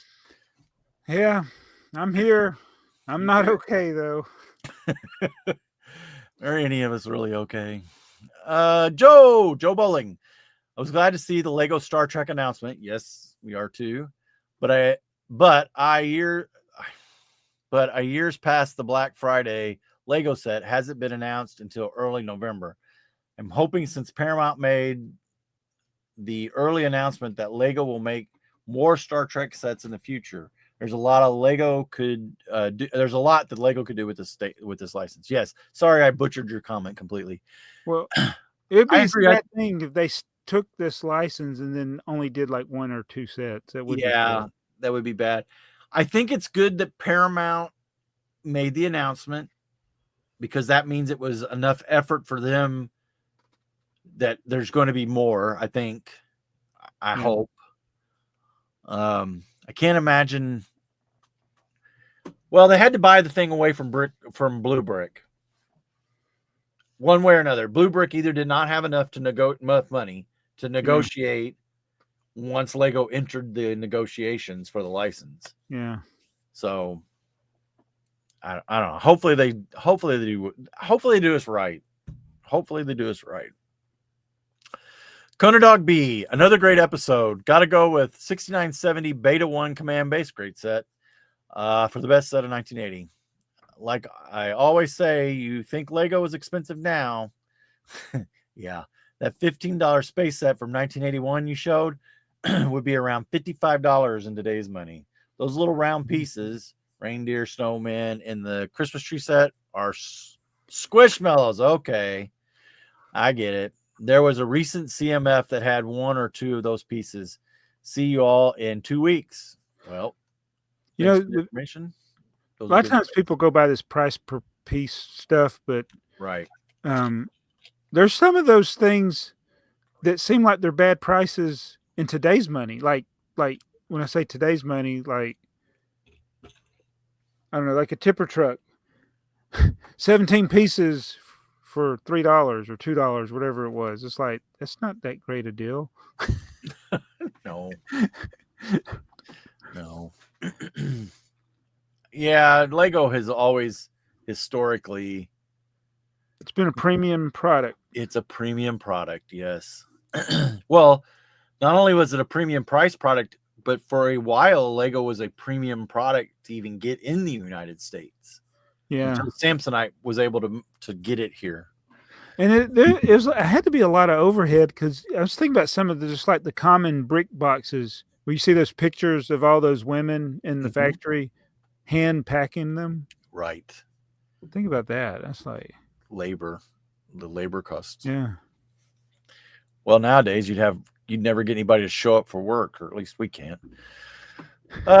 Unis Lapis ad Tempest. When Joey was talking about the Lego store and the build and take event and having the instructions in the Lego bags, nostalgic noons, if you know exactly what I mean, to Xerox something, then this and Breaking News podcast is for you.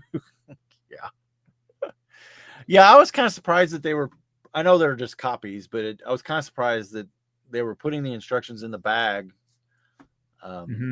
They had the ones that they were working on. Well, that one girl, it was just one girl the whole time we were there. This poor girl was swamped. But she had like 6 copies like around her that the people were working off to build them and put them in the bag. But they were, somebody said, well, they were just laminated, and they may have been. I didn't go to touch them. I couldn't see, but they looked like they were heavy duty, shiny cardstock of some kind, or thicker paper.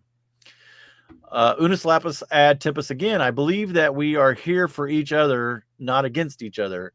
Everything comes from an understanding that you are a gift in my life. However you are, whatever our differences. John Denver.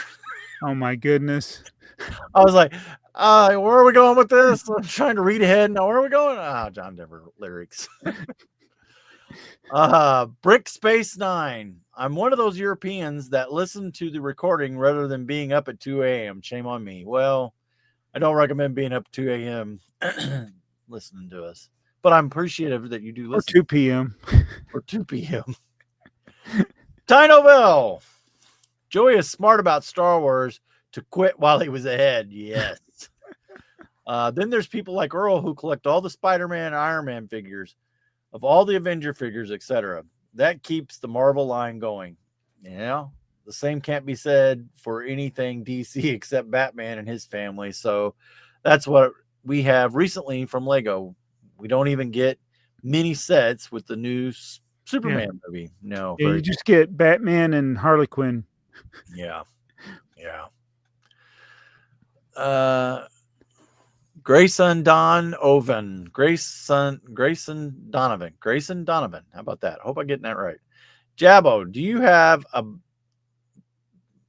baggy pinned set? What are the oldest, wildest, and least Lego-like themes? I can never pronounce that. Baggy peg. Was that one of their? Is that the little erector? I think it is. I think it was like the Lego version of a Rector. I do not. No, I I don't have any of those. Was that one of the brothers, or It might have been. I think I was trying It's to in remember. the family somehow. Yeah, it was, and he kind of went off on his own to do that. Yeah. Chef Eddie, Earl, you can't say Tylenol is AKA Tylenol anymore. The phrase has a different meaning now. Oh, yeah. Politics. Chris Kennard, adding my comment one more time. So this is the one you kept missing. Let me get a drink here again.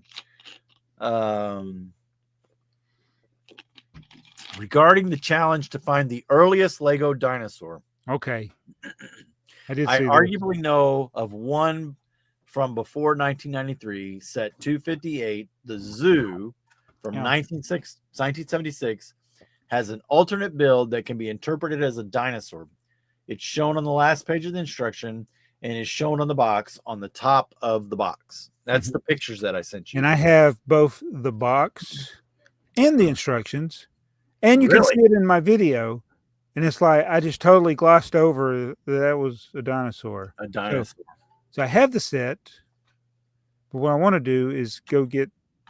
And those are all common bricks for the most part. Just get the bricks to build that this as closely as you can by looking at the one picture that there is. Right. Yeah. Yeah. But yeah, that is a dinosaur. That is, I agree. It does look like that's supposed to be a dinosaur. Yeah. Yeah. All right, Chris Bricks. I think that Christmas tree is cool, but $330. I'll consider it when it's dropped by 100. Besides the holiday theme, this is an interesting set to me because it went back to something that we all like in Lego, is you can put it back in the box and store it. Easily disassemblable. Easily disassemblable. Yeah, it breaks down into chunks. Yeah. And goes back in the box. And I think that's clever that I know it's not something they're going to go and do because the cost of the box is an expense. You know when they used to say use this box for storage? Used to say that on the box. And then I don't know if it was intentional, but so many of those little vehicle sets, you could put them in the box without taking them apart, or very minimal. Right. But some of those sets that said use this box for storage, you had to take it completely apart, put it in there. But yeah, it's a good idea, I think. And is it just because we're so close to the collecting the vintage, but does it not seem like a lot of those smaller box sets, tipper trucks and they're around. They're not like plentiful, but you can usually find them. Oh no, I will say so. I'm a vintage collector, right? Right. Like the vast majority of what I have collected, if you wanted to start collecting it today, you could, and it wouldn't cost you that much. Right.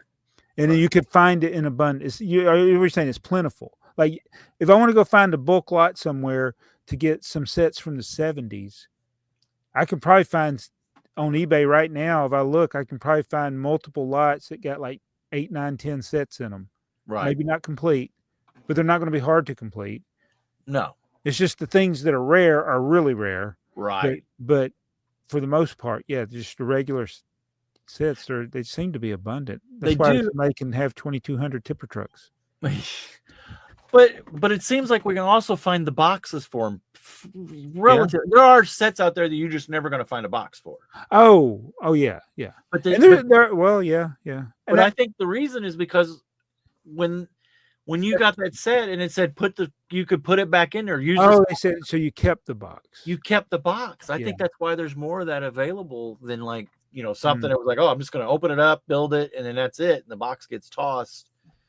So we'll in the future, since we got the Alex Noons of the world out there throwing their instructions away, and others throwing their boxes away, and these boxes don't have a lot of the modern boxes don't have that collectability. They're just a standard cardboard box that's got printing on it, and you can fold it down. Where some of the old boxes, They were really like storage boxes. Yeah. So Well, will these boxes be valuable in the future, like 25 years from now? Just a common set that nobody can find a box. I have a set from the 70s I'm trying to find a box for. right. That's 628. I can't find a box or instructions for it. Yeah, that's an interesting question because I don't think I don't think the boxes it's the Barbie effect. There's a year in there that Mattel made Barbie or started making Barbie and they manufactured them. They went from being a very exclusive toy, the Barbie doll, and there was whatever was made, there was this limited number of them, to Mattel mass producing them. And the difference is that the original Barbies are hundreds, if not thousands of dollars if they're in their box and they're pristine. Yeah. But everything after that point, I think it's like 1970 or 69 or 71 or whatever it was, it's somewhere early. Everything after that, the only way that the value of that increases is if the doll was a limited edition or there was something really special about it. Otherwise, these are $10-15 things, even if they're in the box. Mm-hmm. And I think the same thing with Lego, Mm-hmm. even though they were mass producing stuff and as much as mass producing in the 70s, the 60s, and all that, they did not make as much as they do now. And I don't think the value of the box will ever be the same unless there's something special about that set. Okay. Right? You know what I mean? I think a sealed set may still bring value. Yeah. But not as much as some of this vintage stuff. Now we're on the other side of that. We've gotten old enough, Jabbo, that there's less people interested in the vintage stuff like we are. So the value on that will start to decrease some. Yeah. Well, when's the people going to be disinterested on the stuff that's coming out now? Well, let's see. How old are we now? I'm 56, so I'm going to say another 40 years after we're gone. Yeah. Because I think like there's still a lot of people that are in this, that love like stuff that came out in the 80s, maybe even the 90s. I don't know. But most when you look at somebody who just started collecting in the last few years, maybe they did collect, maybe when they were a kid in the 90s or the early 2000s, they had some Lego sets, but now they're an adult and they're building. It's just stuff from the last 10, 15 years. Yeah.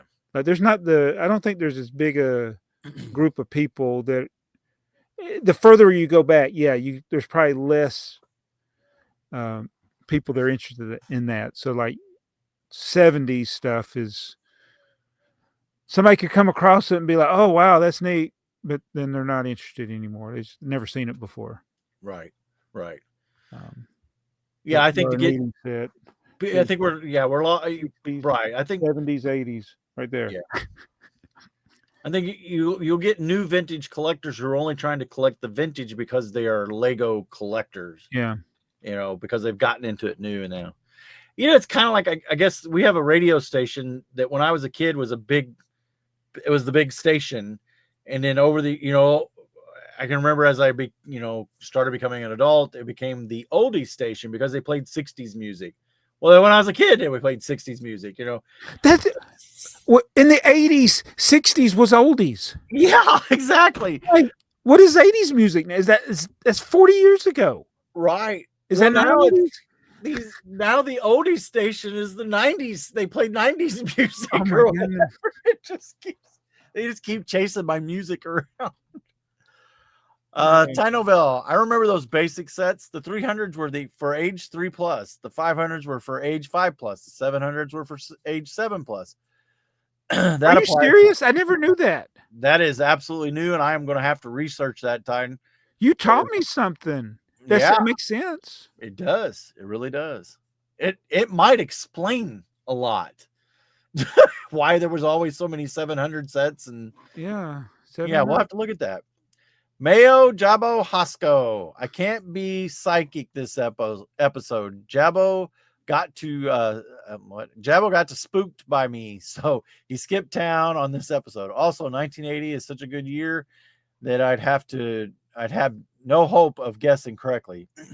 As for me, it's a tough choice, but I'll say set 1592 town square castle scene.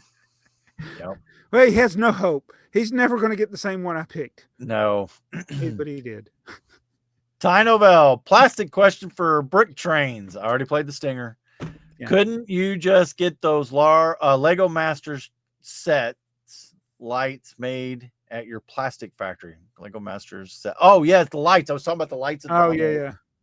I'm sure you have the plastic sheets available and you have the tools for making those tubes and gluing plastic. Okay, so Grant, you might have to get someone higher up to approve the side project. We make flat sheet. So yeah, the tubes and stuff we don't make, but man, that would be interesting. We could probably get the flat sheet and maybe, I don't know. Yeah, it won't happen. It wouldn't be a side project that we could get. We make only flat sheet. So, Pasta Jensen, that's where we at. Okay. I just noted at my comment containing 1981 disappeared. Yeah, there was a lot of comment, and I'm not seeing some of the ones that I approved. I'm not seeing them show up either. I don't know what happened. I apologize. Well, also I know why I might not be seeing them because I'm not reading all the replies. Yeah, sorry about that, Pasta. I went through and approved them all. Hopefully it did show back up. Well, Matt, read it here in a minute. I don't know. Pasta Jensen. Oh, next year my boy is 13. Does that mean I have to buy him a Star Wars set? And if I do, will John deliver it? I don't know. Maybe. John Denver, the gift that keeps on giving. It does keep on giving. Kale Jones, that crappy holiday train is $130, not $100. Yeah, we kept saying. Oh, okay. I got it wrong earlier too. Sorry to be the guy who makes corrections, but Earl kept saying it was 100. Yeah, I think I started it by saying it was 100. We're here to entertain, not to give facts. Chuck Bricks. I have watched it in one sitting, but when you go over 2 hours, I need a break. Me too. We're almost 3. You need a break. I know. I need almost a break. We're almost done. I'm struggling right now. Unis Lapisad Tempest 136. So that was the episode for this one. Unis Lapisad Tempest. I'm realizing that the comment count is off. Right now it says there are 6 comments, but this comment would be number 10. So really the AFoOL's got way more comments than what it says. Yeah, because they all got hidden. Brick Vice, Brick BL, Bricklink merger was and still is an absolute show. Yeah, your comment got blocked for several days until I found it. Ty Novell, and yes, it was a poop show. Ty Novell, oh man, not first. I forgot it was today. Sorry, peeps. And Ty Novell, I thought Chris Gennard's last name was pronounced Gennard. Gennard. Yeah, it may be. Yeah. Okay. My voice is gone. So yeah, you read a lot. There's Earl. He's under domesticated here. I have newfound respect for Earl and his ability to read all the comments because he will read them all, and we love him for it. So, and I'm exhausted. Yeah, get us out of here, Jabbo. I mean, I appreciate all the comments, and let us know what your favorite set from 2018 is. 2018 vintage. I don't know, but we are. We want to thank everybody for watching. Don't forget to follow BrickTrains, and as it was mentioned earlier, he's the glue that keeps this thing going. He does all the work, except for all the things that Jason does. But we'll be back in 2 weeks with another one of these things. So be sure, if you did enjoy this video, like it. It helps Joey out. If you didn't like it, I got some fitted bed sheets for you to fold.